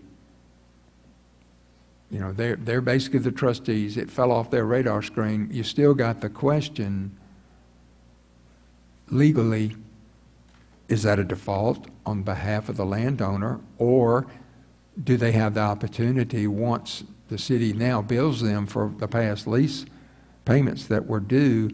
That's a question we would have to ask the Mississippi Secretary of State as to what their position is. So, Board, do we want to give Mr. Dunn permission to start research? Well, I think that we do, and I appreciate what Mr. Spears has done, and we certainly, as trustees, have a fiduciary responsibility. And I guess I want to ask Mr. Dunn, do we need a formal motion to direct you to begin this due diligence on these leases, or is... Question. Yes, ma'am. Are there other options other than working from that information that Mr. Spears have to having that research done other than by our attorney? Can we legally have that research done by a law school student? It's a very, very unique trade, checking titles. And we have an abstractor that works at an extremely reasonable price for us. And there's not a law student, I don't think, in law school right now that would, unless he worked for his daddy or uncle or something. Well, you've got plenty of those. So, I was lost as a golf ball in high weeds when I got out of law school. Did not know how to check a title. But it's not going to be, I will report back to you if you would like next month or at your next meeting and get a quote. That would probably be a wise thing to do. I would like authority to, for you to give me authority to contact the city attorney and Mr. Andrews and begin the discussions, if you would do that for me. I think that we should just be wise in just blanketly saying, have the research done. I would be agreeable to your contacting Mr. Andrews, but I think we should look at, as you said, at a quote and make sure that it's at a not to exceed. We don't want to just open it up to, you're saying 2 months. No, ma'am, you can't do that. I mean, you don't have the authority to do that. You wouldn't do it because you're a good trustee and you're frugal and trying to do, but I'm going to come back to you with, I think, a fixed price per track is the only way y'all would want to do that. It's the way I'd want it done, if it was me. And let me just clarify something Mr. Spears said. You said that there were 89, I heard 2 counts for 89 individuals and 89 tracks. Correct. Which, well, as far as individual leases, and so that would filter in, and maybe a person who would be represented by 2 leases, but they have 2 separate tract. And so that's the 89. And I guess really more than anything, it's not just, hey, as the school district, we're missing out, or we're not doing our due diligence as trustees. It's more along the lines is that if these individuals are under the false belief that, hey, everything's okay, Right, and it's and not. then the landowner who actually has the lease for some reason does not pay their special assessment, then their consequences for this individual just the same. And so their property would be linked in because they don't actually have their own lease and their own divided assessment to go onto their tax roll. And so that's where, for the public's well-being, is that it's problematic in the sense is that they may just believe, well, hey, we own this piece of land and there's no problem, but when they receive their property tax, they don't see that special assessment for that tract that they have because they have no lease. Can I just explain it just a Mr. little Dunn? bit? Mr. Spears is doing a great job with it, but some of the folks in the audience may not understand Sure. that. Let's just assume for a minute that I own 16 section land that's a lot, and maybe it's 2 lots, and I'm paying a lease for those 2 lots, and then I decide that I'm going to subdivide that lot. So now, because the yard next to it was big enough that somebody could build a house on it. So there's only one lease, I'm hearing you say, there's only one lease, and as long as I pay that lease, everything's fine. But if I should default, the next person that I sold it to doesn't get any notice. So now I die or something and I don't pay, or I just default, I move away. You know, there's the question right there. When it was subdivided, should there have been another lease? And what happens for all the ones that did default? There's got to be somebody that's So there's the question that I'm stuck in.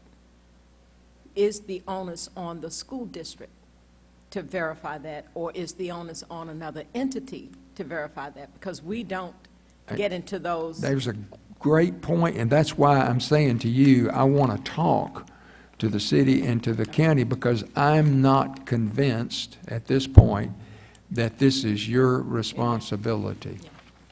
But if it is, by golly, you'll do it, but I'm not convinced this is your problem, although it could affect you.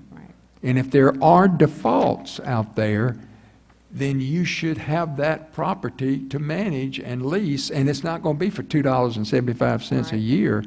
It's going to be for hundreds of dollars a year, if not thousands. Which is that's the big picture, and that's the point. If there are leases out there that aren't properly activated right now, then potentially that's revenue that we're leaving on the table that the district could be benefiting from. That's right, yes, ma'am. So do we want to give Mr. Dunn, does anybody have a formal motion that they'd like to make, or would we just like to give Mr. Dunn permission just to go speak with the city and to bring back a quote? I guess the question is, Mr. Dunn, do you feel like you need a motion or just a nod of the head that you can go have these conversations? I think this is so potentially explosive that I would like the board to act. Okay. So everybody knows that I'm doing what you're telling me to do. Well, I make the motion that we empower Mr. Dunn to evaluate the situation further with the city and the Secretary of State's office and other parties that might be related to this particular situation. And I will second that. All right, it has been motioned by Mr. Spears and seconded by Mr. Latzenheiser that we give Mr. Dunn the authority to go and bring information back to this board as it relates to 16 section land leases. Is there any discussion? All in favor signify with your right hand. It is unanimous. All right, thank you, Mr. Dunn. Now, I just have one other question Yes. regarding 16th section. As you were mentioning earlier regarding industrial development for lands that are managed by the school district. While we do have lands that are managed by the school district, and there may be others in the future, my question is, and I think this is something that I've encountered as far as the language of a local public-private type of bill that the Mississippi legislature could consider regarding certain projects. And, you know, it would be my, request that the board at least evaluate what options are available to us on all levels regarding such properties that we may identify that may qualify for us to speak to, whether it be local business leaders or council and, of course, our representatives in Jackson to see what type of options or resolution or remedies we could come to regarding to some of those properties that right now are not generating the district any money, or as far as benefiting the community as a whole. And so that would just be something I would like to, maybe as the board, we could look at to explore further. So, Mr. Dunn, is what Mr. Spears referring to, is that the same as the local and private bill? Yes, that's correct. There's two ways that the legislature could act. One is they could amend the current statute so that they just add the word commercial. Right now, the statute says that, and the Mississippi Secretary of State has ruled that any school district that has 16 section land that is industrial could be sold for industrial development. You can't swap it, but you can sell it and take the money and put it in your 16 section coffers. All they would, seem like to me, all they would have to do is just add the word commercial. Now, if they didn't want to do that so that all school districts are able to do that, then you could see if the legislature would be willing to pass a local and private bill that applies only to Columbus. Right now, that statute states that it's industrial, but it also puts the parameter around what kind of usage that industrial land can have, such as manufacturing, industrial, those kind of things. So are you saying that in addition to inquiring as to whether or not it can be redefined from industrial to commercial, that you're also suggesting that the usage be redefined as well? Well, industrial, I mean, I don't know if the school district's going to have any property that's going to be in industrial property, but if you wanted to expand that definition, I think you could ask the legislature to do that. The only property that, I mean, just thinking about the property around our 16th section, we have a good bit of property that's commercial, but I don't know of any that's industrial. All industry is going outside the city to the county, so I don't think it would really benefit the district, but maybe I'm missing some property. I just... No, my question wasn't whether or not we should make sure that it's industrial. My question was, my statement was that currently that statute says that it's industrial development, which limits it to the usage. Harbor, Right. commercial warehousing. I believe I'm looking at harbor industrial manufacturing or warehousing. Right. So my question is, are we looking at having legislation proposed that will change that definition? And if so, I'd sort of like to get an idea of what we're looking at and if it's a targeted use. Well, I would think that instead of industrial, you would add to that commercial. In other words, that you could also sell. I'm putting words in Mr. Spears' mouth, really but for Mr. Spears. Well, no, I'd be glad to answer. One of the things, and I'm sorry to interrupt Go you, ahead. but Go ahead. really, it's more along the lines is that, within Columbus of where the 16th section happens to be, and the problem that exists here with our 16th section land and the 99 years, year leases forever and different things, is that, for this district to be able to capitalize and modify what we're able to do and generate funds from those properties at real returns, for example, there would have to be some type of movement on the legislative end. Now, for commercial, for example, is that, we have kind of looked, face to face with the individuals going around trying to get us to sign up for a lawsuit, just that we've been underfunded MAEP, all these other things. And so what I say that since we have a unique situation with 16 sections, we use that as to look at it and say, well, look, we have 16 section land that we would like to use to generate dollars for us. This land we have, we're shackled by legislation that said in its language, you can only use for industrial. Well, we need it to be commercial, and maybe within just this area of Columbus that we get some flexibility in that to where they will allow us to be able to use those properties, whether it be Magnolia Bowl, whether it be points, around the military road, those properties that could go through a renaissance of transforming to generate dollars for this just by making those movements, because we don't have very much leeway when it comes to whether it be 16th section law or industrial as it stands now. But if we charge forward in that particular area of trying to transform those areas to allow us to do commercial development, then that may be the catalyst that this district needs to generate more money, to bring more benefits into the city of Columbus through those properties. I don't have a problem with that. What I do have is changing the shape of a neighborhood.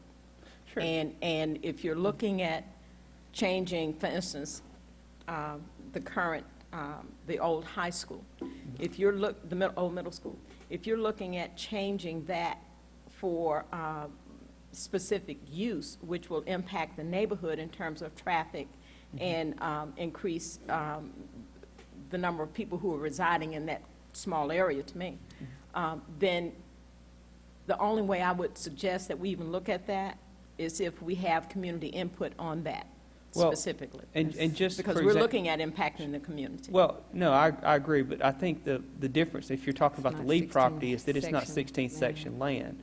And this is really more toward like the Magnolia Bowl and some of these other, just lots. And not everything would be part of the equation as far as, what could be done. I mean, just like anything, it may remain a lot. But the whole point is to have some flexibility that we do not have now, I think would be, and from what I can tell, something that we should look into a little bit deeper, because the fact is that we don't have as much flexibility. We don't have, shale, natural gas. We don't have timber, things that are on our properties. And we can't frack.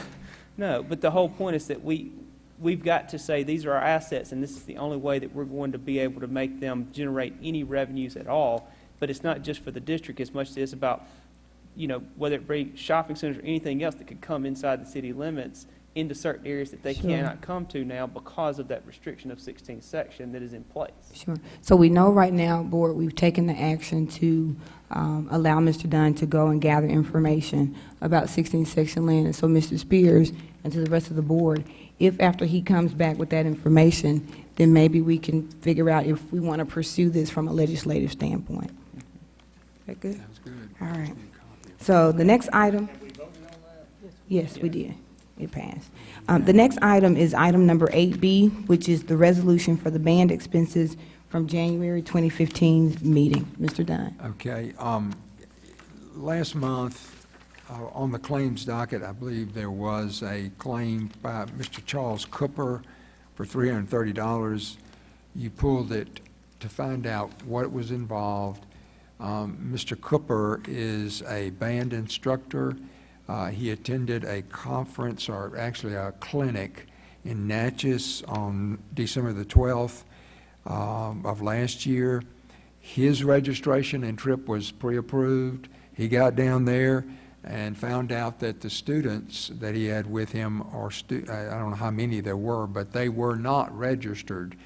And so, being a resourceful teacher, he ponied up $330 to cover the cost of registration.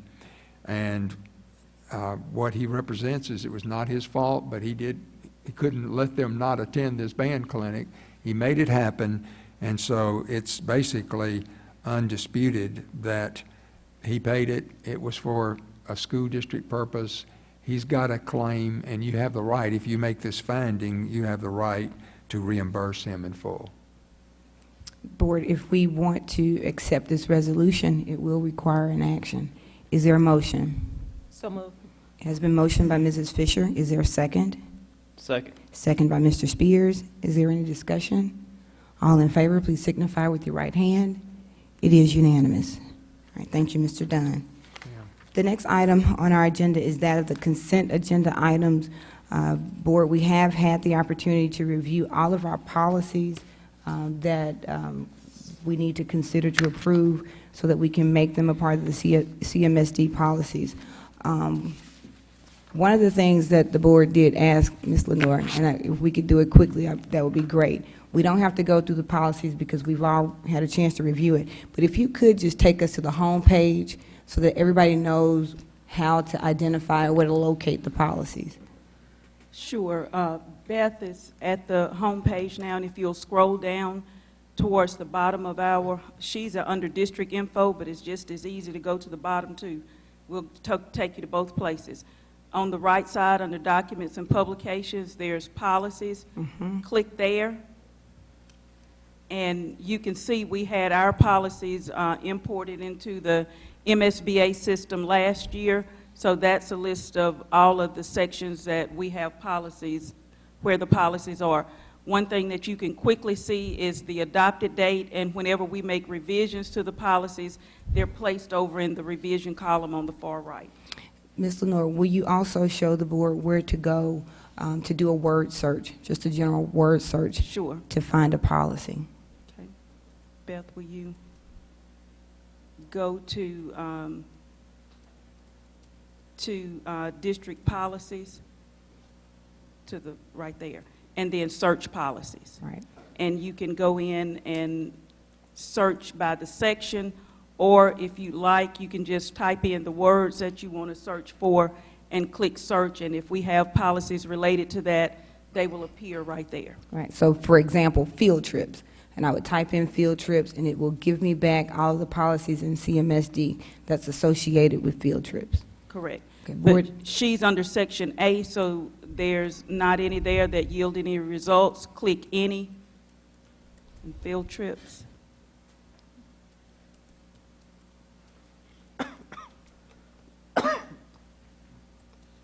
Okay. Board, do we have any questions about where we can go and how we can research the different policies that we have for the district? Is everybody good with that? All right, thank you, Ms. Lenore. Yes, ma'am. That brings us to all of the policies that we have for consideration to approve. If we are going to approve the policies tonight, it will require an action. Is there a motion to approve? It's been motioned by Mr. Lotzenheiser. Is there a second? Second. Second by Mr. Spears. Any discussion?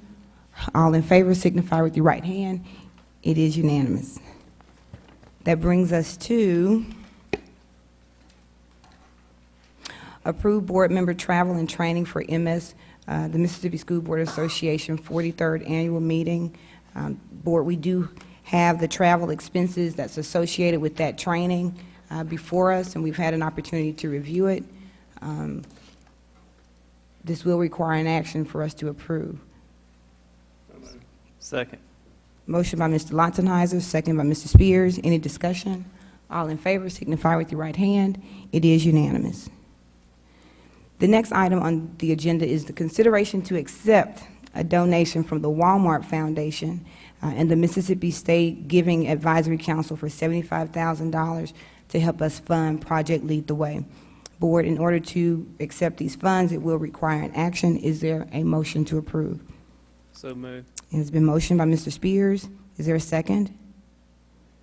Second. Second by Mrs. Fisher. Any discussion? And the check was made payable to? The check was made payable to the as Columbus it was Municipal last School District. Yes.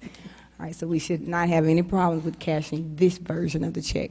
All right, if there is no discussion, all in favor, please signify with your right hand. It is unanimous. The next item on the agenda is the Office of Personnel, consideration to approve staff personnel items. Ms. Tippett, if you would please pull up the staff personnel agenda.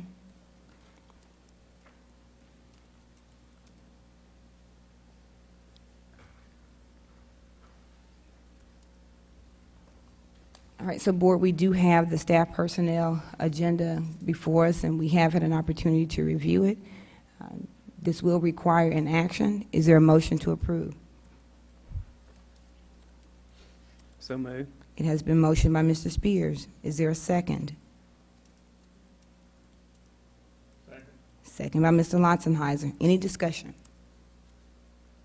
If there is no discussion, all in favor, please signify by raising your right hand. I have Mr. Lotzenheiser in favor, Mrs. Fisher in favor, Mrs. Verdell. Okay. Please note the record with those votes. All opposed? Please note the record that Mr. Spears is in opposition. The motion does carry. The staff personnel agenda is approved. The next item on the agenda is the consideration to approve the memorandum of understanding between MDE as it relates to Ms. Jill Saley and the CMSD. Board, we have had an opportunity to review the MOU. This will require an action to approve. Is there a motion? It's been motioned by Mr. Lotzenheiser. Is there a second? Second. Second by Mr. Spears. Any discussion? All in favor, please signify by raising your right hand. Let the record show that Mr. Lotzenheiser, Mr. Spears, and Mrs. Verdell are in agreement. All opposed? Let the record show that Mrs. Fisher is in opposition. The motion does carry. The next item on the agenda is that of the 2015-2016 teacher recommendation update. Is that separate from the personnel agenda? I think that was that included on the under personnel?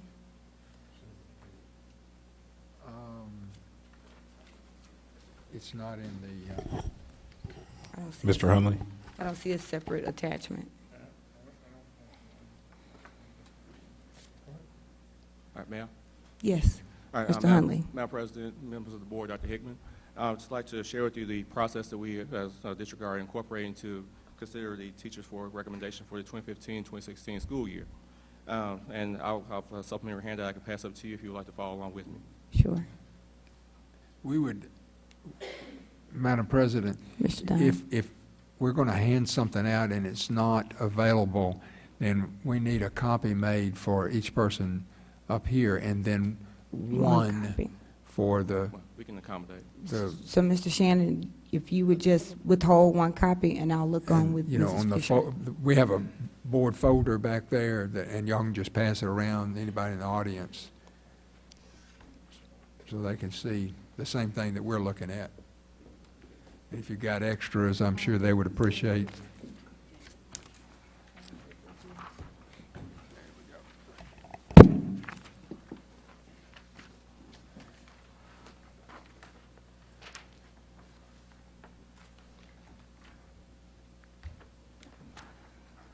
All right, Mr. Huntley. All right, thank you. All right, the district has developed a process that basically incorporates 3 phases. Am I on? You're on. Just hold it closer to your mouth for deaf folks like me, please. All right, thank you. All right, the district has developed a process that basically incorporates 3 phases to review and renew our certified, non-certified, and administrative staff. And so we've conducted 2 of the phases, as you can note on the document you have in front of you. On January 22nd, we went out to hand deliver the intent forms to each of our administrators at our respective locations, and we asked that they make the decisions and reply back to the district by January 28th, and that task has been completed. If you look at January 27th, we hand delivered our forms to administrative and supervisory employees for distribution to certified personnel, and we asked that these forms be reviewed and returned back to the district office by February 3rd, which that was just recently completed. And so that leads us to our 3rd phase, which is to distribute forms, which will be happening next week, to our non-certified and support personnel around the district. We'll distribute those to the locations, to our administrators to be redistributed to those individuals, and then we'll ask those forms to be returned back to us by February 24th. And so that's in general, our process that we'll be using to review and renew our employees. But once we get all of our forms back, then what we'll do, we'll compile all the data, and then we'll share the information with Dr. Hickman for review, and then further action will come from there. All right, thank you. So this is just for information only? Yes, for informational purpose. All right, Board, do we have any questions for Mr. Huntley about this process? All right, thank you, Mr. Huntley. All right, thank you. The next item on the agenda is that for consideration to approve a field trip request. And I think, Board, the reason that we have this before us is because the trip is out of the state of Mississippi, and according to policy, we do have to make that determination. We've had an opportunity to review the request. This will require an action. Is there a motion to approve? So moved. It's been motioned by Mr. Spears. Is there a second?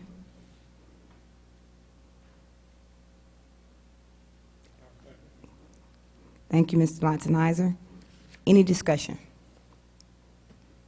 If there's no discussion, all in favor, please signify with your right hand. It is unanimous. The next item on the agenda is that to approve or consider to approve a memorandum of understanding for Parents for Public Schools Board. We've had an opportunity to review the MOU for this opportunity for our parents and for our students. This will require an action. Is there a motion to approve? So moved. Has been motioned by Mr. Spears. Is there a second? Thank you, Mr. Lotzenheiser. Any discussion? All in favor, please signify with your right hand. It is unanimous. The next item on the agenda is that of the update on the athletic facilities renovation plans. Coach Green.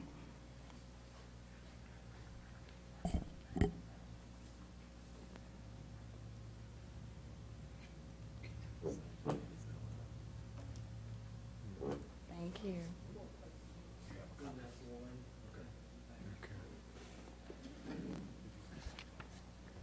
Thank you.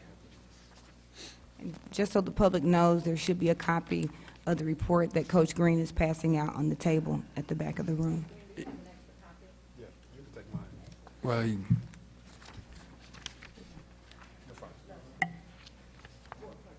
just,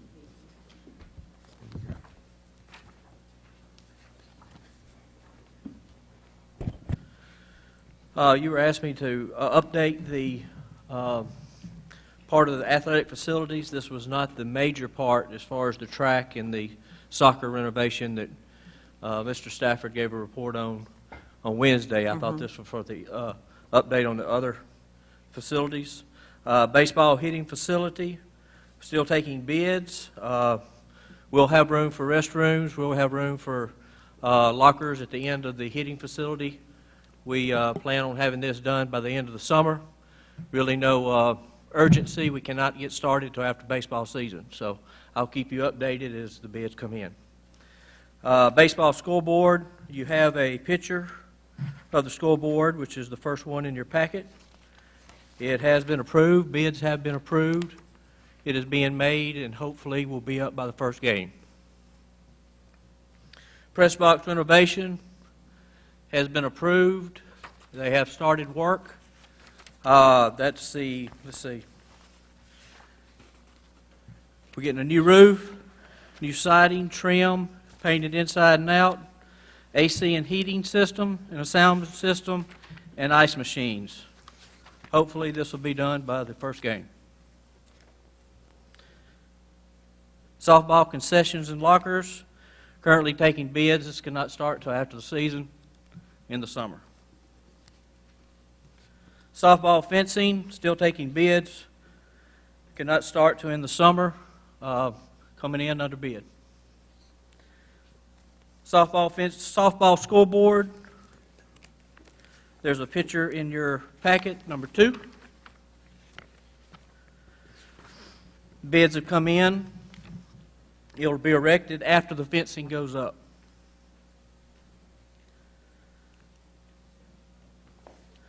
Football weight room, the bids are in. They are complete. We will start construction as soon as possible, and they are in under bid, under quote. Football scoreboard, you'll see in your packet that the original cost was $50,000. The first picture shows the option of the scoreboard that we will get. Someone mentioned a video board as an option. So you'll see a picture in there as well. The cost of putting a video board on the football scoreboard. The $169, and if you really wanted to upgrade, the most expensive is the third one at $221.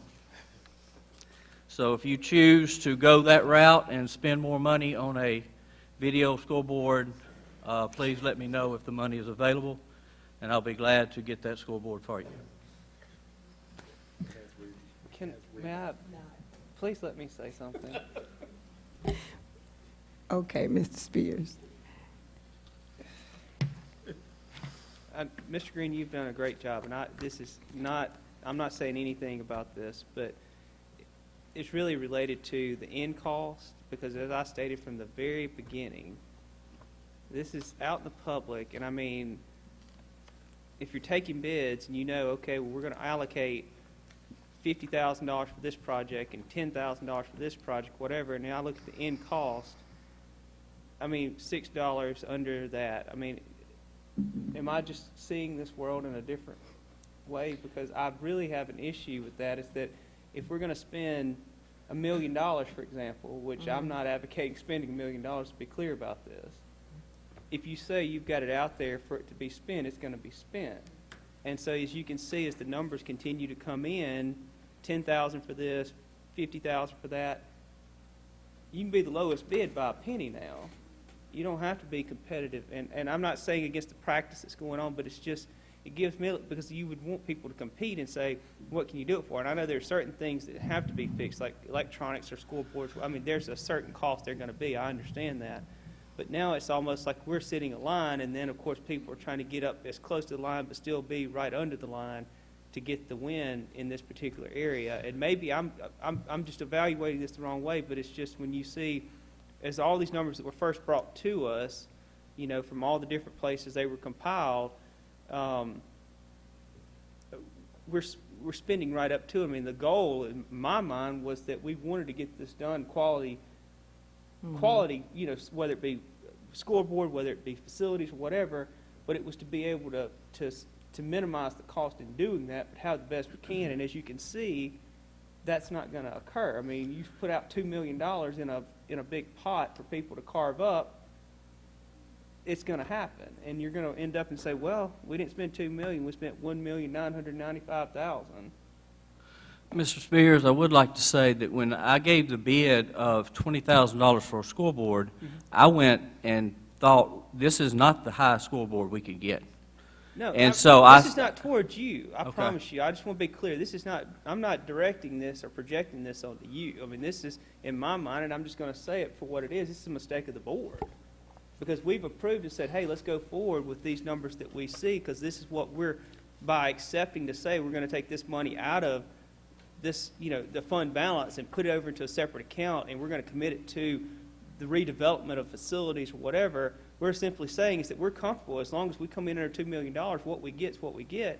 We don't, if we were able to do it for $1,250,000 or $1,700,000, in my mind, that is no longer, because now people can see, if they look at our financials, and I'll just put it out there because it's public information, there's $2 million sitting there to be spent. Well, if you start taking away $19,000, $19,000, $9,000, whatever, at some point you get to say, well, there's still this much of the pie left, so I'm going to try to get whatever I can get, whether it be a facility or a scoreboard or something else, uniforms, whatever all these things are that we've been handed are still out there in the public, and whether it be a contractor or an individual who might want to look at it, they still have that same information to work with. So I understand that I'm not, again, I'll be clear, I'm not projecting this on you. I'm just pointing out I believe that the board has made a mistake in putting that money and earmarking it for that, and now it's getting sliced away, and in the end, we're going to spend $2 million. And that, to me, is very problematic. So, I mean, I'm not trying to create some big, you know, problem between the board. I just want to say, look at it from that vantage point, because if you look at the numbers that are already coming in, it's exactly as I told you it would. Excuse me. All right, thank you, Mr. Spears. Yes, Dr. Madam President. And if I'm clear, because some of these numbers I know we talked about earlier, and there are meetings that you're not privy to that we have, you know, several meetings with individuals. So, for instance, on a weight facility, it may be a different cost. Am I correct? On a weight room facility? I'm sorry, what do you mean a different cost? I'm sorry. The expansion of the football weight room. It came in at $49,999. So, I mean, we said $50,000 expansion, and we saved $1. Well, let me explain that. Yes, please. When we took the bids last year, it was right at $50,000. The price has gone up. Okay. Now, this is a bare bones, no frills, metal building with a slab. I mean, it's as cheap as we could possibly get. Right. So the price went up, so we actually had to go back and try to get these guys down below what I projected it would be. That's what the meeting that you're missing. The price actually, they priced it at more. We either separated it between people, recalled them back again and asked them where could they cut their costs to get it below this amount. So it's actually the opposite that's happening. That's why you see it to the dollar, is that they priced it at more. But Let me, no, and I agree, but that goes back to is that our money now is at their disposal to make the decision of what we get, versus us saying, we want this, and this is the price we're gonna pay for it. So the coin that you're reading right now is on tails, and I'm talking about heads. Because, I mean, the bottom line is that we said we wanted to expand the weight room, we wanted to upgrade facility, as far as weights that they have, take out certain things. I mean, we did the walkthrough, we looked at it. And now, of course, it's like, okay, well, we said we're only going to allot $50,000. Well, now they're saying, well, we're going to take this away from him, take this, but we're still going to get our $49,999. And that's not at all what I understood the expansion to mean. I thought it was that we wanted to enhance the facility, not just spend $49,999 just to add on to it. So, Coach Green, in So, this, excuse me, Dr. Hickman. So, Coach Green, for this particular line item, for the expansion of the weight room, we're getting what the board asked for, or what we were told this would entail. So, any upgrades, any enhancements, any expansion is coming in for this line item. Is that correct? That is correct. We're getting what the bid, what the quote said that we would get. Okay. And again, that particular one, we have had some people give us a bid on what it would be that was outrageous. So this is the bare minimum of what we could get, and I went and got a quote of the bare minimum to get our weight room expanded. And then went out and found someone, well, that's where I got my numbers, is what the bare minimum would be. So they're not trying to meet us. We didn't have this money, and they say, oh, it would only be 35, we're going to charge you 50. They actually came down to meet what we had. No, and I get that, and I just, maybe I misunderstood what you said, is that, it's that, oh, well, the prices went up, and so they are now kind of switching things up to get back under that level. And, obviously, I look at $50,000, David, or Mr. Dunn, if you would, isn't $50,000 one of those thresholds legislatively that you have to have certain things occur when it comes to bidding and what you have to occur, or Mr. Shannon Mr. is Shannon? the expert on. Okay, and so could you explain that process just a little bit at that level?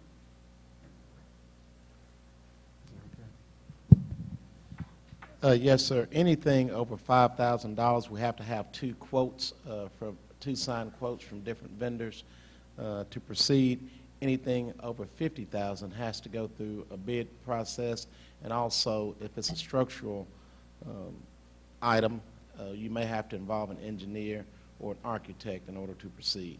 So we would have to get a bid number from the board, and also advertise and open bids and go to the lowest bidder at that point. And so lowest and best bid, I'm sorry, so not lowest. So at this point, that process has, we've been at the 50,000, so the process you just outlined, are we at the $50,000 mark or at the $5,000 to $49,999 mark? 5,000 to $49,999. Okay, so we're staying under that threshold of all we have to have is have two people show up and say, we're going to give you quotes, and this is what we'll do it for. We didn't actually go out and get bids to see who would be the most competitive for the services that we need. In the simplest form of that explanation, that is true, but the process that Mr. Green has gone through, Right. We have gone and gotten more than just two different people to give us a price on this project. And Mr. Green, give us an example of the architect fee on that $50,000 building, that just to draw up the plans. On the heating facility, which was a $100,000 heating facility, it was going to be $15,000 to draw it up. So it seems like we could use our money better if we would be wiser with how we are spending. So if we go to a $51,000 facility, we will have to have an architect. Correct. Right. Okay, and so an architect or an engineer, do I understand? Because I know in the past when facilities been, put into place here in this district, is that we may have taken, and when I say we, the board, may have taken different alternative routes, and therefore didn't employ, say, a civil engineer or some other type of engineer, may have employed an architect that didn't always totally grasp what needed to be done, and therefore there was problems that we're still today dealing with as a district all these many years later. So I guess that's what gives me pause, is that if we say, well, $51,000 puts us at a thing versus the $49,999, which is very troubling to me to see on paper, it's like we're trying to just skirt around where that line in the sand is. I'm not saying it's happening, but you got to tell me, man, it doesn't take Columbo to ask another question to figure that out. Let me say, that the 50,000, I didn't even get into the law of over 50 you had to bid. I'm going to have to be honest with you. The 50,000 was when we got initial bids. Right. And when I came to you, I didn't have it to the penny. We didn't have bids, we had quotes, correct? That is correct. Okay, Yes. so I Yes, just sir, want I'm to make sorry. sure there's the distinction between the two. You are correct. Okay, so I'm just saying, for me, that we're moving way too fast. We've put money out there for people to say, hey, I want to do it. We're not getting bids. We're staying under that threshold. We're taking quotes. And to me, from the safety aspect of it, and we've seen the results of what can happen if we employ, just an architect. I'm not saying the architect. I don't know who you are, or who the person is that you said would, may have to be part of the project. But when we didn't employ the correct personnel to do projects for us, whether it be the track that's having problems right now, the drainage that we're probably about to talk about, and all these other things, it's like, are we going to learn our lesson and say, well, why don't we do this? Why are we going to set $1 or $2 away from that new threshold just to get it done when we need to be more responsible in my mind? And I'm not casting any doubt on anyone else's intentions, but why don't we just do it the right way and say, if it's going to be a $50,000 project, let's bid and not quote. Let's get the right people in. If it's going to cost a little bit more, we see what we have to cut other places. We got $2 million sitting out there, right? So that's just where I'm having a little bit of anxiety, to be honest with you about it, is that it is getting right there to the line, and we're getting quotes. We're not getting bids. I mean, it's...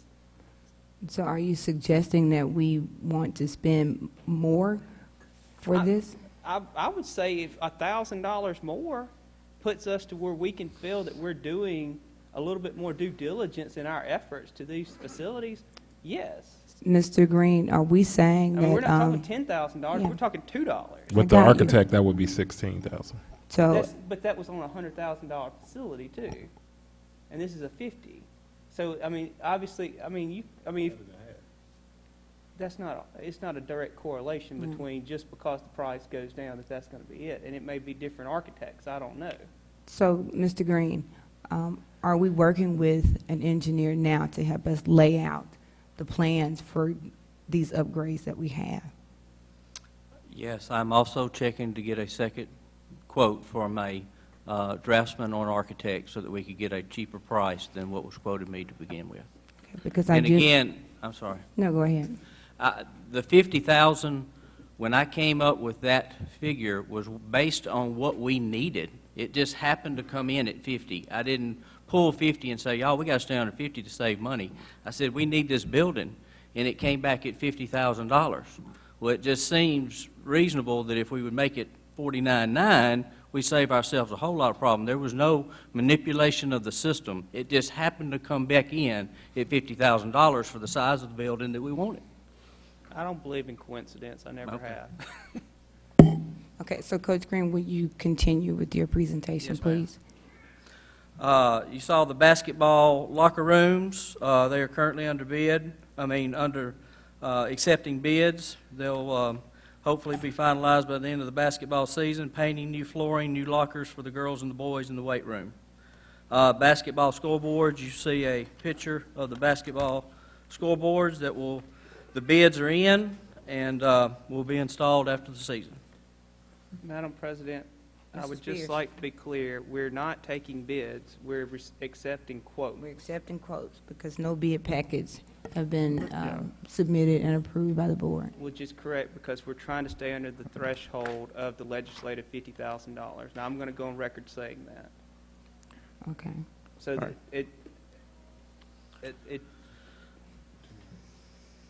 I've researched this district enough to know that that's been a problem, and I hope that it doesn't continue to be a problem. I'm just stating it. All right, thank you, Mrs. Spears. I'm Coach sorry, Green? it was quotes. You are correct. Yeah, I mean, every place we have the word accepting bids, there It's should be quotes instead of bids in each and every case. Is that Right. correct? That is correct, Okay. because no bids have been, With the exception of one, which is the baseball hitting facility, because it is a $135,000 project, and it would be accepting bids. So that means that we have And the to, 80,000, you're correct. in we the have to 80,000. start the bid process. Yes. And so, So may I make a motion that I would like to have bid packages put together for all projects that are in excess of $40,000? Because, I mean, if we're going to do the $49,999, then I think that's going to be problematic in my mind. So, so I make a motion that we, all projects that exceed $40,000, that we have a bid package put together and brought to the board for consideration.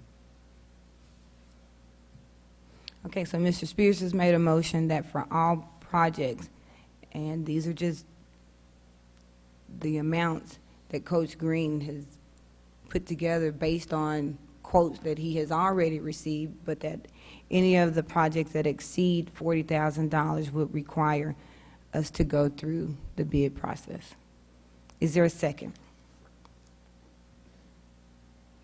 I'd like to ask before I decide to make a second, if I do on this thing, Mr. Dunn, the state law requires anything between 5 and 50 to be based on quotes. Is that correct? That's correct. Only over 50 do we have to have bids. So if we do something that's contrary to state law, why would we do it? Why would we restrict that to 40 as opposed to 50? It's not a requirement. In other words, if you want to bid it out, if it's under 50, if you want to bid it out, there's no prohibition against your bidding it out. That's what I wanted to clarify. Let me ask another question. Mr. Green, based on the budgetary number of 135 and 80, have you asked for bids or have you asked for quotes, as I said, on these two items? Quotes. Okay. Which I is- think by state law, Mr. Dunn. No, we- sir. That's where I got the figure to present to the board of how much. We are going through the bid process. We will get a draftsman or an architect to write specs and draw a plan to bid these projects out. Okay. All right, so Mr. Spears has a motion on the table for $40,000 would be the amount that we would require bid package for. Okay, could I, for the sake of the minutes, get you to say that again, exactly what your motion is? Yes, make a motion that any of the improvement projects for athletic facilities that are to exceed $40,000 be, that we have bid packets submitted to the board for consideration on those projects. So that's Mr. Spears' motion. Is there a second? Okay, I will second that, but I just want, again, I know the answer to this, but I want Mr. Dunn to say that legally we're on solid ground if we pass this motion. Is that correct, sir? Yes, sir. You can, as trustees, you can raise the bar, you just can't lower the bar. In that case, I will second the motion. And if you don't mind, let me say this, is that in this particular, the parameters that are stated, and Mr. Dunn, if you will correct me if I'm wrong, because that will happen. The $50,000 is saying if it is over $50,000, you must accept bids. It doesn't prohibit us, if it's below $50,000, from accepting bids. Is that correct? That's right. You Okay. can raise the bar. So in being a trustee that is being responsible for the money that is here, we're not prohibited from accepting bids. It's an easier way of doing business. I understand that. But the problem exists, is just as I stated, is that we're going to pay full retail for everything we want to do unless we make it competitive and saying, here's a bid package for all the things that we want to happen here. Send us your numbers. And instead of a $49,999 number coming in, maybe somebody can do exactly what we need to do for $43 or $39. Or they might come in and be 56. It doesn't know, but that's the whole point of the process. But we're not prohibited. And I think that, in my mind, as a trustee, makes a lot more sense than to just say, hey, give us 2 quotes and let's just go forward with it because I'm going to select who I want to anyway. All right, thank you, Mr. Spears. Dr. Hickman. Madam President, may I speak? And I actually agree with Jason. Happens, right? But I want to make sure, because we're talking 2 items. Are you also talking about the scoreboard? Because the scoreboard is usually, standard. Are you just talking the football? Are you just saying there's only 2 items that exceed 40. Are you talking about the weight room? Yes. Okay. I'm talking about anything, if you're looking at here, I mean, if you're saying $35,000 for softball fencing, you know, that's a little bit different because your materials are going to be kind of, in my mind, the same, but as far as the craftsmanship may be a little bit different in the cost of labor. But if you're getting into building a facility, Right. in my mind, it's that I don't want to take a chance that just because we got two quotations, I'm not saying this is happening, so don't, let me be very clear to you, Coach Green, none of this has anything to do with you. I want to be clear about that. It is all rooted up here and not just in my seat. I just want to be clear that if we have these costs that we're going to spend on these facilities, that they're safe, that they're built for the best cost possible, and of course that they're going to have all the things that we need that a year from now we're going to realize, hey, we forgot to do this. I agree with you. I just want to make sure that we're not any other I'm trying to think of, it's anything over 40, so it's, Yeah. so, Right. Right, and I understand. but construction, not the scoreboard. That's what I want to know, because the scoreboard is a standard item. Can you bid a scoreboard, though, or? Sure you can. I think the problem you're going to have is a contractor is not going to deal in scoreboards. He builds buildings, so you're not going to have anybody that's going to want to bid for all of this. You're just not going to have that many bids. So Right. it needs to be related, I think. Okay, well, just to be clear then, for facilities, they're having to be built. Okay. Because that's my biggest concern. I mean, if you're buying there's a difference between building a facility or expanding a facility that's tied into an existing structure than there is, say, a product. You need to amend your motion. Use your mic. Stated that it was for any improvement project. Use your mic. Right. Would you, Okay, would well you then, amend? Yes, and I'll you'll amend my have to take back motion your to second. state any project that is $40,000 that is related to improving a facility or building a new facility. Okay. So that is not. Say it again. Any project. Any project that is north of $40,000 that is with respect to building a facility or expanding or adding on to an existing structure should be, a bid package should be brought to the board for consideration. Because I would honestly like to know, I mean, while I don't have all the dealings of what the weight room expands, I'd like to know what equipment's going in, what, is being gained by the facility. I mean, what's the money being spent for other than just putting up new walls and expanding out, putting mirrors up or whatever you want to do in it. I mean, I'd like to know a little bit more of the details as to what you're getting for $49,999. Okay, so that is Mr. Spears' motion. Mr. Latzenhauser, would you like to second Mr. Spears' motion? Well, you Okay. already have a motion on the floor. Well, And I amended my motion. He amended But he his didn't- motion. Will he you didn't. retract your second? Okay, all right. So we now have the amended motion and a second. May I read it back? Yes, Just make Mr. sure Dunn. For the sake of Ms. Brooks and I and Ms. Fisher. Any project that will exceed $40,000 with respect to a building, or with respect to building a facility or improving a facility will require bids. The bid process. Is that right? And so at this time, Mr. Spears, Ms. Fisher. I'm sorry, but the motion also said adding on to, and that's beyond improving. Let me read it again, if I could. Any project that will exceed $40,000 with respect to building a facility or improving a facility will require bids. Okay. Is that satisfactory to you, Mr. Spears?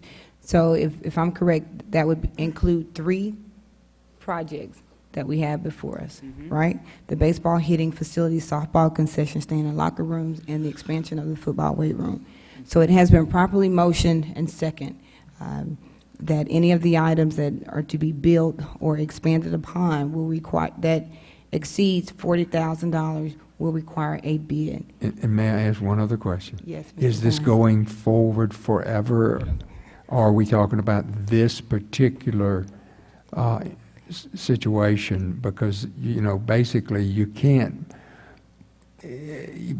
buying the future boards Right. probably beyond a few years. So, Mr. Spears, are you talking? That's for You this. talking about this particular project? I'm talking about what's in front of us now, Right now. because I can't Okay. evaluate what on future projects may already due diligence-wise be performed. So we're limiting it to what's before us right now. Currently. Correct. Thank you. If there's no more discussion, all in favor of Mr. Spears' motion, please signify by raising your right hand. It is unanimous. I just have one request, and that is that a revised sheet be submitted to the board with the corrections on what is a bid, what is a quote. All right, so Dr. Hickman, if you would provide that to the board.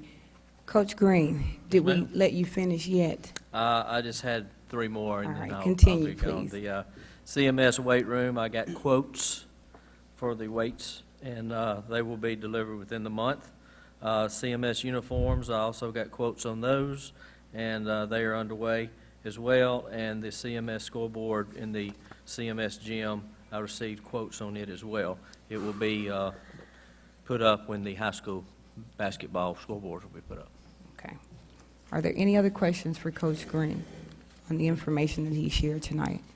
Mr. Green, I look forward to that softball fence saying $34,999. Thank Won't you, let Coach. you down. Thank you, Coach Green. All right. So the next item on our agenda for tonight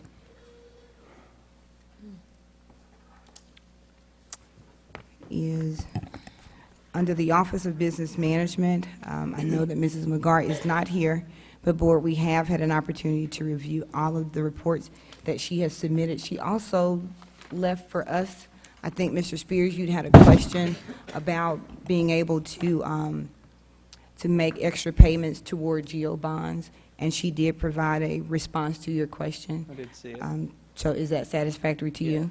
All right, thank you. Okay, so all of the reports are there. We've had an opportunity to review them, and up to this point on the agenda, that is for information only.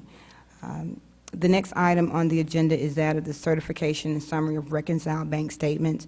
Board, we've had an opportunity to review the statements. Are there any questions with regards to that information?